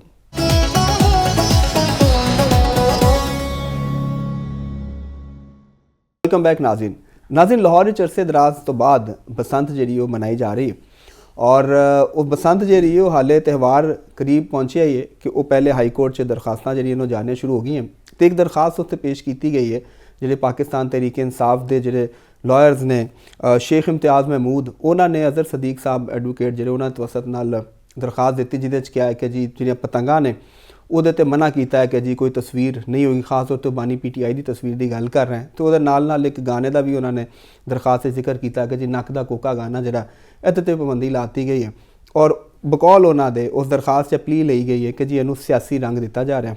ਬਹਰਹਾਲ ਉਹਦੇ ਤੇ ਜਿਹੜਾ ਆਫਿਸ ਹੈ ਅਦਾਲਤ ਦਾ ਉਹਨੇ ਕੁਝ ਇਤਰਾਜ਼ਾਤ ਉਠਾਏ ਨੇ ਕਿ ਵੀ ਇਹਦੇ ਨਾਲ ਪੂਰੇ ਡਾਕੂਮੈਂਟਸ ਪੂਰੇ ਕਰਕੇ ਲਿਆਓ ਤੇ ਉਹਦੇ ਬਾਅਦ ਦੇਖਾਂਗੇ ਕਿ ਇਹ ਮਾਮਲਾ ਜਿਹੜਾ ਵੇ ਉਹ ਕੀ ਹੈ। ਤੇ ਚੋਇਸ ਸਾਹਿਬ ਵੱਲ ਚੱਲਦੇ ਹਾਂ ਤੇ ਉਹਨਾਂ ਕੋਲ ਪੁੱਛਦੇ ਹਾਂ ਕਿ ਉਹ ਇਸ ਦਰਖਾਸਤ ਨੂੰ ਕਿਸ ਤਰ੍ਹਾਂ ਦੇਖ ਰਹੇ ਨੇ। ਜੋ ਸਭ ਬਸੰਤ ਦੀਆਂ ਤਿਆਰੀਆਂ ਬਿਲਕੁਲ ਤਿਆਰੀਆਂ ਨੇ ਜੀ, ਸਾਡੀਆਂ ਵੀ ਬਸੰਤ ਦੀਆਂ ਤਿਆਰੀਆਂ ਨੇ ਔਰ ਪੂਰੇ ਲੋਕ ਵੀ ਲਾਹੌਰ ਦੇ ਅੰਦਰ ਤੇ ਖੈਰ ਬਹੁਤ ਇਹਦੇ ਤੇ ਸ਼ੁਰੂ ਨੇ। ਪਰ ਤੁਸੀਂ ਅਗਰ ਟ੍ਰੈਡੀਸ਼ਨਲੀ ਇਸ ਤਿਉਹਾਰ ਨੂੰ ਦੇਖਿਆ ਹੋਵੇ, ਔਰ ਮੈਂ ਤੇ ਉਹਨਾਂ ਲੋਕਾਂ ਦੇ ਵਿੱਚ ਨਾ ਜਿਨ੍ਹਾਂ ਨੇ ਮਨਾਇਆ ਸੀ, ਜਿਨ੍ਹਾਂ ਨੇ ਗੁੱਡੀਆਂ ਲੁੱਟੀਆਂ ਵੀ ਨੇ ਟਾਂਗਿਆਂ ਦੇ ਨਾਲ, ਟਾਂਗੇ ਹੁੰਦੇ ਸਨ ਜਿਨ੍ਹਾਂ ਨਾਲ ਪੜਦੇ ਸਨ, ਬਾਂਸ ਲਾ ਕੇ ਨਾ ਤੇ ਅੱਗੇ ਉਹਦੇ ਨਾਲ ਉਹ ਲਾ ਲਈ ਸਨ ਕੰਡਿਆਂ ਦੀ ਕੋਈ ਛਾਬਾ ਜਿਹਾ, ਉਹਦੇ ਨਾਲ ਫਿਰ ਅਸੀਂ ਗੁੱਡੀਆਂ ਚਮੋੜਦੇ ਸੀ। ਇੰਝ ਗੁੱਡੀਆਂ ਚਮੋੜਨਾ ਵੀ ਇੱਕ ਆਰਟ ਹੈਗਾ, ਗੁੱਡੀ ਉਡਾ ਕੇ ਗੁੱਡੀ ਚਮੋੜਨਾ। ਅਸੀਂ ਤਾਂ ਆਪਣੇ ਬਚਪਨ 'ਚ ਦੇਖਿਆ ਹੀ ਜੋ ਸਭ ਕੁਝ ਜ਼ਿਆਦਾ ਦੇਖਿਆ ਨਾ, ਬਚਪਨ ਹੀ ਵੇਖਿਆ ਬਸ। ਤੁਸੀਂ ਤਾਂ ਫਿਰ ਫੁੱਲ ਲੁੱਟ ਪਾਈ ਹੁੰਦੀ ਸੀ ਹੈ ਹੁਣ ਤੱਕ ਪਾ ਰਹੇ ਸੀ ਲੁੱਟ। ਤੇ ਤੁਹਾਨੂੰ ਪਤਾ ਸਾਡਾ ਤਾਂ ਕਰੈਕਟਰ ਹੀ ਲੁੱਟ ਮਾਰਦਾ। ਅਸੀਂ ਇਸ ਮੁਲਕ ਦੇ ਸੱਚੇ ਸ਼ਹਿਰੀ ਗਏ। ਅੱਛਾ ਹਾਂ, ਇਸ ਮੁਲਕ ਦੇ ਜਿਹੜੇ ਅਗਰ ਤੁਸੀਂ ਮਿਸਾਲ ਦੇਣੀ ਹੋਏਗੀ ਨਾ ਤਾਂ ਅਸੀਂ ਉਹਦੇ 'ਚ ਸ਼ਾਮਿਲ ਹੁੰਦੇ, ਜਿਹੜਾ ਅੱਗੇ ਥੋੜੀ ਦੇਰ ਪਹਿਲੇ ਅਸੀਂ ਆਪਣੇ ਅਫਸਰਾਂ ਦੀ ਗੱਲ ਕੀਤੀ ਤੇ ਉਹਦੇ ਵਿੱਚ ਅਸੀਂ ਵੀ ਪੂਰੀ ਤਰ੍ਹਾਂ ਪਾਰਟਿਸਿਪੇਟ ਪੂਰਾ ਕਰੀਦਾ। ਠੀਕ ਹੈ, ਤੇ ਤੁਸੀਂ ਹਾਲੇ ਵੀ ਅੱਛਾ ਕੰਮ ਨਾ ਕੀਤਾ ਜਾਏ। ਇਹਨੀ ਡਾਂਗ ਤਿਆਰ ਰੱਖੀ ਹੈ ਤੁਸੀਂ। ਤੇ ਗੱਲ ਆ ਗਈ ਬਸੰਤ ਦੀ। ਤੇ ਇਹ ਜਿਹੜੇ ਤੁਸੀਂ ਦੇਖੋ, ਇਹ ਜਿਹੜੇ ਕਰੈਕਟਰ ਦੋ ਨੇ ਨਾ, ਸ਼ੇਖ ਸਾਹਿਬ ਤੇ ਇੱਕ ਨਾਲ ਵਕੀਲ ਸਾਹਿਬ, ਨਾਮ ਮੈਂ ਨਹੀਂ ਲੈਣਾ ਚਾਹੁੰਦਾ, ਇਹ ਉਸ ਗਰੁੱਪ ਦੇ ਨਾਲ ਤਾਲੁਕ ਰੱਖਦੇ ਨੇ ਜਿਨ੍ਹਾਂ ਦਾ ਕੰਮ ਹੁੰਦਾ ਰੰਗ 'ਚ ਭੰਗ ਪਾਉਣਾ। ਤੇ ਜਦੋਂ ਬਸੰਤ ਮਨਾਉਣੀ ਹੋਏਗੀ ਤੇ ਸਭ ਤੋਂ ਅੱਗੇ ਆਪ ਹੋਣਗੇ। ਜਿੰਨੀ ਇਹ ਜੈਨਜੀ ਫਜ਼ੂਲ ਕਿਸਮ ਦੀ ਹੈ ਨਾ, ਇਹ ਸਾਰੀ ਬਸੰਤ ਮਨਾਉਣ ਵਾਲਿਆਂ ਦੇ ਵਿੱਚੋਂ ਸਭ ਤੋਂ ਅੱਗੇ ਇਹ ਲੱਭਦੀ ਫਿਰੇਗੀ ਵੀ ਕਹਾਂ पे हो रहा है, किसी के पास है कोई यार कोई आर्डर है। ये भी इस तरह मैं जानना हूँ, कुछ साफियां भी जान ਜਿਹੜੇ ਨਜ਼ਰੀਆਤੀ ਤੌਰ ਦੇ ਉੱਤੇ ਹੋਣਗੇ, ਕਹਿਣਗੇ ਬਸੰਤ ਹਿੰਦੂਆਨਾ ਤਿਉਹਾਰ ਹੈ, ਬੜੇ ਲੈਕਚਰ ਦਿੰਦੇ ਨੇ। ਉਹਨਾਂ ਦੇ ਨਾਮ ਮੈਂ ਲੈਣਾ ਨਹੀਂ ਚਾਹੁੰਦਾ, ਲੇਕਿਨ ਜਦੋਂ ਬਸੰਤ ਨਾਈਟ ਦੇ ਮੌਕਾ ਹੁੰਦਾ ਤੇ ਉਹ ਤੇ ਉਹ ਸਿਫਾਰਿਸ਼ਾਂ ਕਰਾ ਰਹੇ ਹੁੰਦੇ ਨੇ ਕਿ ਕਿਸੇ ਜਗ੍ਹਾ ਕੋਈ ਸਾਨੂੰ ਦਾਖਲੇ ਦੀ ਇਜਾਜ਼ਤ ਮਿਲ ਜਾਏ, ਕਿਧਰੇ ਭੰਗੜਾ ਪਾਉਣ ਦੀ, ਕਿਧਰੇ ਕੋਈ ਬਾਰਬੀਕਿਊ ਖਾਣ ਦੀ ਜਾਂ ਕਿਧਰੇ ਹੋਰ ਚੀਜ਼ਾਂ ਦੀ। ਯਾਨੀ ਇਹ ਸਾਡੀ ਕਰੈਕਟਰ ਹੈਗਾ ਨਾ ਜਿਹੜਾ ਮੈਂ ਤੁਹਾਨੂੰ ਅੱਗੇ ਉਹ ਤਾਂ ਬਾਰਬੀਕਿਊ ਖਾਣ ਜਾ ਰਹੇ ਨਾ ਜੀ, ਇਹ ਵੀ ਉਸੇ ਗਰੁੱਪ ਚੋਂ ਨੇ। ਸਹੀ। ਤੇ ਇਹ ਜਿਹੜੇ ਜਿਨ੍ਹਾਂ ਨੇ ਰੰਗ 'ਚ ਭੰਗ ਪਾਈ ਹੈ ਨਾ, ਜਿਨ੍ਹਾਂ ਦਾ ਨੱਕ ਦਾ ਕੋਕਾ ਡਿੱਗ ਪੈਂਦਾ ਤੇ ਫਿਰ ਉਹ ਲੱਭਦਾ ਨਹੀਂ ਹੈਗਾ ਤੇ ਕੈਦੀ 804। ਗੱਲ ਦਾ ਮਕਸਦ ਹੈਗਾ ਕਿ ਉਹ ਬਹਾਨਾ ਬਣਾਇਆ ਕਿ ਜੀ ਗਾਣਿਆਂ ਤੇ ਪਾਬੰਦੀ ਲਾਤੀ ਤੇ ਉਹ ਗੱਲ ਕਰ ਦਿੱਤੀ। ਇਹਦੇ 'ਚ ਮੈਂ ਇਹ ਕਹਾਂਗਾ ਕਿ ਤੁਸੀਂ ਬਸੰਤ ਦਾ ਤਿਉਹਾਰ ਜਦੋਂ ਐਲਾਨ ਕਰ ਦਿੱਤਾ ਨਾ, ਮਨਾਉਣ ਦਾ ਤਿਉਹਾਰ ਇੱਕ ਐਸੀ ਚੀਜ਼ ਹੁੰਦੀ ਹੈ ਜਿਹਨੂੰ ਆਵਾਮ ਦਿਲੋਂ ਔਰ ਆਪਣੀ ਰੂਹ ਨਾਲ ਮਨਾ ਔਰ ਇਹਨਾਂ ਦਾ ਮਕਸਦ ਹੁੰਦਾ ਲੋਕਾਂ ਨੂੰ ਜੋੜਨਾ। ਤੁਸੀਂ ਪਾਬੰਦੀਆਂ ਜਿੰਨੀਆਂ ਮਰਜ਼ੀ ਲੀਗਲ ਲਾ ਲਓ, ਉਹ ਜਦੋਂ ਦਿਨ ਆਣਾ ਹੁੰਦਾ ਨਾ ਤੁਹਾਡੇ ਕੋਲ ਐਡੀ ਫੋਰਸ ਹੈ ਗਵਰਨਮੈਂਟ ਦੇ ਕੋਲ, ਅਗਰ ਉਹ ਲਾਣਾ ਵੀ ਚਾਹੇ ਤਾਂ ਉਹ ਨਹੀਂ ਲਾ ਸਕਦੇ। ਤੇ ਉਹਨੂੰ ਕਿਸੇ ਘਰ ਦੀ ਛੱਤ ਦੇ ਉੱਤੇ ਤਾਂ ਨਹੀਂ ਕਿਸੇ ਪੁਲਿਸ ਵਾਲੇ ਨੇ ਚੜ ਜਾਣਾ ਜਾਂ ਡਿਪਟੀ ਕਮਿਸ਼ਨਰ ਨੇ ਚਲੇ ਜਾਣਾ। ਡੈਕ ਲੱਗੇ ਨੇ, ਗਾਣੇ ਲੱਗੇ ਨੇ, ਉਹਨਾਂ ਤੇ ਤੁਸੀਂ ਕਿੰਨੀਆਂ ਕੁ ਪਾਬੰਦੀਆਂ ਲਾ ਦਿੰਦੇ। ਕੁਛ ਤੇ ਸਟੇਜ ਦੇ ਉੱਤੇ ਕੁਛ ਆਪਣੇ ਵੱਲੋਂ ਜਿਨ੍ਹਾਂ ਨੂੰ ਸਾਡੇ ਕੁਝ ਪਿਉਰੀਟੈਨਸ ਹੁੰਦੇ ਨੇ ਨਾ, ਹਰ ਦੁਨੀਆ 'ਚ ਪਿਉਰੀਟੈਨਸ ਦਾ ਇੱਕ ਗਰੁੱਪ ਹੁੰਦਾ। ਅਗਰ ਉਹ ਕਿਸੇ ਅੱਛੀ ਪੋਸਟ ਦੇ ਉੱਤੇ ਚਲੇ ਜਾਣ ਤਾਂ ਉਹ ਕੋਸ਼ਿਸ਼ ਕਰਦੇ ਨੇ ਕਿ ਅਸੀਂ ਆਪਣੇ ਨਜ਼ਰੀਆਤ ਨੂੰ ਵਿੱਚ ਮਾਸ਼ਰੇ ਨੂੰ ਪਿਓਰ ਕਰੀਏ, ਯਾਨੀ ਜਿਨ੍ਹਾਂ ਨੇ ਮੋਰੈਲਿਟੀ ਦਾ ਠੇਕਾ ਲਿਆ ਹੁੰਦਾ ਉਹ ਹਰ ਹਕੂਮਤ 'ਚ ਹੁੰਦੇ ਨੇ। ਇੰਝ ਕੁਝ ਗਾਣਿਆਂ ਤੇ ਲਾਤੀ, ਕਿਸੇ ਨੇ ਕਹਿਤਾ ਰਕਸ ਦੇ ਉੱਤੇ ਕਰ ਲਓ, ਕਿਸੇ ਨੇ ਕਹਿਤਾ ਜੀ ਤੁਸੀਂ ਇੰਝ ਕਰਕੇ ਗੋਡਾ ਨਹੀਂ ਹਿਲਾਉਣਾ ਤੇ ਗੋਡੇ ਨੂੰ ਪੂਰਾ ਬਲੇਵਾ ਨਹੀਂ ਦੇਣਾ, ਰਕਸ ਕਰਦੇ ਆ। ਇਹੋ ਜਿਹੀ ਵੀ ਇੱਥੇ ਡਿਪਟੀ ਕਮਿਸ਼ਨਰ ਰਹੇ ਨੇ। ਉਹ ਤਾਂ ਖੈਰ ਫਹਾਸ਼ੀ ਨੂੰ ਰੋਕਣਾ, ਵਲਗੈਰਿਟੀ ਦੇ ਪਤਾ ਨਹੀਂ ਖਿਲਾਫ ਫਾਸ਼ੀ ਹੈ। ਉਹਨਾਂ ਦੀ ਨਜ਼ਰ 'ਚ ਕੀ ਹੈ, ਉਹਨਾਂ ਦਾ ਇਹ ਮਾਮਲਾ ਹੁੰਦਾ। ਤੇ ਬਸੰਤ ਦੇ ਉੱਤੇ ਵੀ ਦੇਖੋ ਗੱਲ ਹੈਗੀ ਹੈ ਕਿ ਪੀਟੀਆਈ ਨੂੰ ਇਹ ਹਰਕਤ ਨਹੀਂ ਕਰਨੀ ਚਾਹੀਦੀ। ਦੇਖੋ ਕੋਈ ਤਿਉਹਾਰ ਨੂੰ ਤੁਸੀਂ ਇੱਕ ਪੋਲੀਟੀਸਾਈਜ਼ ਬਣਾਓ, ਤੁਸੀਂ ਇੱਕ ਲਿਬਰਲ ਆਪਣੇ ਆਪ ਨੂੰ ਕਹਿੰਦੇ ਹੋ, ਤੁਸੀਂ ਕਹਿੰਦੇ ਹੋ ਜੀ ਅਸੀਂ ਇੱਕ ਮਾਡਰਨ ਹਕੂਮਤ ਇਮਰਾਨ ਖਾਨ ਸਾਹਿਬ ਕਦੇ ਸੋਸ਼ਲ ਡੈਮੋਕ੍ਰੇਸੀ ਦੀ ਗੱਲ ਕਰਦੇ ਨੇ, ਵੈਸਟਰਨ ਡੈਮੋਕ੍ਰੇਸੀ ਦੀ ਗੱਲ ਕਰਦੇ ਨੇ। ਅਕਸਰ ਤੁਹਾਨੂੰ ਤੁਸੀਂ ਸੁਣਿਆ ਹੋਣਾ ਉਹਨਾਂ ਦੇ ਕੋਲੋਂ, ਜੋ ਚਾਹ ਜਾਏ ਕਿ ਉਹ ਰਿਆਸਤ ਮਦੀਨਾ ਵੀ ਵਿੱਚ ਕਰ ਲੈਂਦੇ ਹੁੰਦੇ ਨੇ, ਤੇ ਲੇਕਿਨ ਉਹਨਾਂ ਦਾ ਇਹੋ ਹੀ ਤਾਂ ਡੁਐਲਿਟੀ ਹੈ, ਇਹੋ ਹੀ ਤਾਂ ਤੁਹਾਨੂੰ ਖੁਦ ਨੂੰ ਪਤਾ ਨਹੀਂ ਚੱਲਦਾ ਕਿ ਮੈਂ ਖੁਦ ਹੈ ਕੀ ਹਾਂ, ਮੇਰਾ ਆਪਣਾ ਤਿਉਹਾਰ ਕੀ। ਇਸ ਨੂੰ ਤਿਉਹਾਰ ਰਹਿਣ ਦਿੱਤਾ ਜਾਏ। ਪੀਟੀਆਈ ਦੇ ਲੋਕਾਂ ਨੂੰ ਇਹ ਗੰਦ ਪਾਣਾ, ਇਹਦੇ ਵਿੱਚੋਂ ਮਨਾ ਕਰਨਾ ਚਾਹੀਦਾ, ਉਹਨਾਂ ਨੂੰ ਇਸ ਚੀਜ਼ ਦੇ ਉੱਤੇ ਨਹੀਂ ਆਉਣਾ ਚਾਹੀਦਾ। ਐਵੇਂ ਬਿਲਾ ਵਜ੍ਹਾ ਦਾ ਹਰ ਕੰਮ ਦੇ ਵਿੱਚ ਪੰਗਾ ਲੈਣਾ, ਜਿਹੜਾ ਨਾ ਸਿਆਣੇ ਕਹਿੰਦੇ ਨੇ, ਉਹ ਦਰੁਸਤ ਗੱਲ ਨਹੀਂ ਹੁੰਦੀ। ਤੁਸੀਂ ਜਿਹੜਾ ਤਿਉਹਾਰ ਹੁੰਦਾ ਉਹਦੇ ਅੰਦਰ ਵੀ ਤੁਸੀਂ ਸਿਆਸਤ ਕਰਨ ਦੀ ਕੋਸ਼ਿਸ਼ ਕਰਦੇ ਹੋ। ਇਹ ਪਹਿਲੇ ਦਿਨ ਤੋਂ ਆ ਰਹੀਆਂ ਨੇ ਜੀ, ਅਸੀਂ ਉਹ ਇਮਰਾਨ ਖਾਨ ਦੀਆਂ ਪਤੰਗਾਂ ਉਡਾਉਣੀਆਂ ਨੇ, ਅਸੀਂ ਫਲਾਨਾ ਉਡਾਉਣਾ। ਵੀ ਬੰਦੇ ਦੇ ਪੁੱਤਰੋ, ਤੁਸੀਂ ਇੱਕ ਮੁਜ਼ਾਹਰਾ ਤੇ ਤੁਸੀਂ ਕਰ ਨਹੀਂ ਸਕੇ, ਤੁਸੀਂ ਜਲੂਸ ਤੇ ਕੋਈ ਕੱਢ ਨਹੀਂ ਸਕੇ, ਹਰ ਤੁਹਾਡਾ ਇਤਜਾਜ ਨਾਕਾਮ ਹੋਇਆ, ਤੇ ਇਹ ਤੁਸੀਂ ਕੀ ਕਰ ਲੈਣਾ? ਇਹ ਇੱਕ ਗੈਰ ਸਿਆਸੀ ਰਵੱਈਆ ਹੈ, ਇੱਕ ਔਰ ਗੈਰ ਸਿਆਸੀ ਵੀ ਗੈਰ ਮੁਹੱਜ਼ਬ ਰਵੱਈਆ। ਵਕੀਲ ਉਠਿਆ ਨਾਲ ਲਿਆ, ਜਾ ਕੇ ਦਰਖਾਸਤ ਦਾਇਰ ਕਰ। ਮੈਂ ਤਾਂ ਕਹਿੰਦਾ ਕਿ ਅਗਰ ਕੋਰਟਸ ਨੂੰ, ਜੱਜ ਸਾਹਿਬ ਨੂੰ ਵੀ ਇਹ ਫੌਰੀ ਤੌਰ ਤੇ ਖਾਰਿਜ ਕਰ ਦੇਣੀ ਚਾਹੀਦੀ ਸੀ 1 ਮਿੰਟ ਤੋਂ ਪਹਿਲੇ।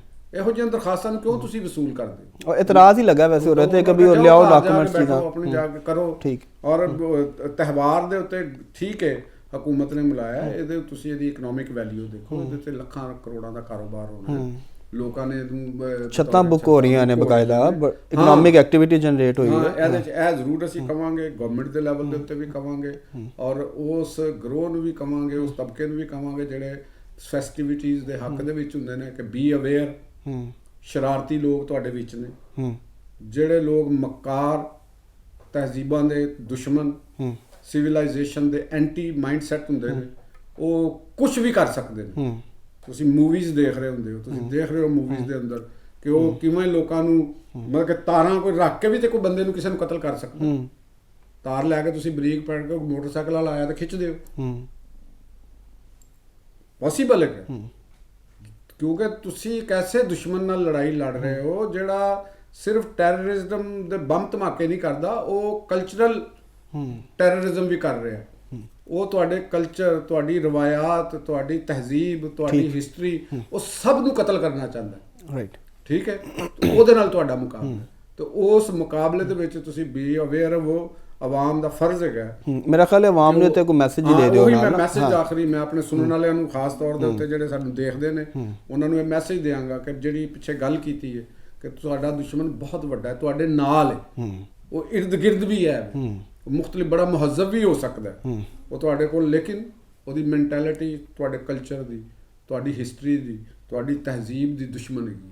ਉਹਦੀ ਮੈਂਟੈਲਿਟੀ ਤੁਹਾਨੂੰ ਕਹਿੰਦੀ ਹੈ ਕਿ ਇਹਨਾਂ ਨੂੰ ਨੀਚਾ ਦਿਖਾਉਣਾ। ਉਹਨਾਂ ਤੋਂ ਬਚਣ ਦਾ ਬਿਹਤਰ ਤਰੀਕਾ ਹੈ ਕਿ ਆਪਣੇ ਬਸੰਤ ਨੂੰ ਮਹਿਫੂਜ਼ ਕਰੋ। ਔਰ ਖਾਸ ਤੌਰ ਤੇ ਮੈਂ ਮੋਟਰਸਾਈਕਲ ਸਵਾਰਾਂ ਨੂੰ ਇਹ ਗੱਲ ਕਹਾਂਗਾ ਕਿ ਉਹ ਆਪਣੀਆਂ ਮੋਟਰਸਾਈਕਲਾਂ ਦੇ ਉੱਤੇ ਜ਼ਰੂਰ ਹਿਫਾਜ਼ਤੀ ਇਕਦਾਮਾਤ ਕਰਨ। 200-250 ਰੁਪਏ ਲੱਗਦੇ ਨੇ। ਸਾਡੇ ਲੋਕ, ਮੈਨੂੰ ਇਹ ਬੰਦਾ ਕਹਿੰਦਾ, ਅੱਜ ਮੈਂ ਮਿਲਿਆ ਉਹਨਾਂ ਨੂੰ, ਕਹਿੰਦਾ ਜੀ ਸਾਨੂੰ ਕਿਧਰੋਂ ਉਹ ਦਵਾਈ ਦਿਓ ਜਿਹੜੀ ਉਹ ਫ੍ਰੀ ਮਿਲ ਰਹੀ ਹੈ, ਹਿਫਾਜ਼ਤੀ ਤਾਰ ਮਿਲ ਰਹੀ ਹੈ। ਤੇ ਮੈਂ ਉਹਨੂੰ ਕਿਹਾ, ਮੈਂ ਕਿਹਾ ਯਾਰ ਤੂੰ 200-300 ਰੁਪਏ ਦੀ ਖੁਦ ਲਵਾ ਲੈ। ਹਰ ਕੰਮ ਤੁਸੀਂ ਚਾਹੁੰਦੇ ਹੋ ਕਿ ਤੁਹਾਨੂੰ ਘਰ ਬੈਠੇ ਮੁਫਤ 'ਚ ਮਿਲ ਜਾਏ। ਜ਼ਿੰਦਗੀ ਤੇਰੀ ਹੈ ਨਾ, ਜ਼ਿੰਦਗੀ ਤਾਂ ਨਹੀਂ ਕਿਸੇ ਦੀ। ਤੂੰ ਆਪਣੇ ਬੱਚਿਆਂ ਨੂੰ ਬਿਠਾ ਰਿਹਾ, ਮੋਟਰਸਾਈਕਲ ਤੇ ਜਾ ਰਿਹਾ, ਤੂੰ 200 ਰੁਪਏ ਦੀ 250 ਰੁਪਏ ਦੀ ਮਿਲਦੀ ਹੈ, ਉਹ ਤੁਸੀਂ ਲਵਾ ਲਓ। ਤੁਸੀਂ ਮੋਟਰਸਾਈਕਲ ਤੁਸੀਂ ਲਈ ਹੈ, ਹਜ਼ਾਰਾਂ ਦੀ ਮੋਟਰਸਾਈਕਲ ਲਈ ਹੋਈ ਹੈ, ਤੁਸੀਂ ਉਹਦੇ ਤੇ ਪੈਸੇ ਲਾਏ ਨੇ, ਤੇ 300 ਰੁਪਏ ਤੁਹਾਨੂੰ ਲਾਉਣ ਲੱਗਿਆ ਕੋਈ ਮਸਲਾ? ਤੇ ਲਿਹਾਜ਼ਾ ਬਸੰਤ ਦੇ ਉੱਤੇ ਬੇਹੂਦਗੀ ਨਹੀਂ ਕੀਤੀ ਜਾਣੀ ਚਾਹੀਦੀ।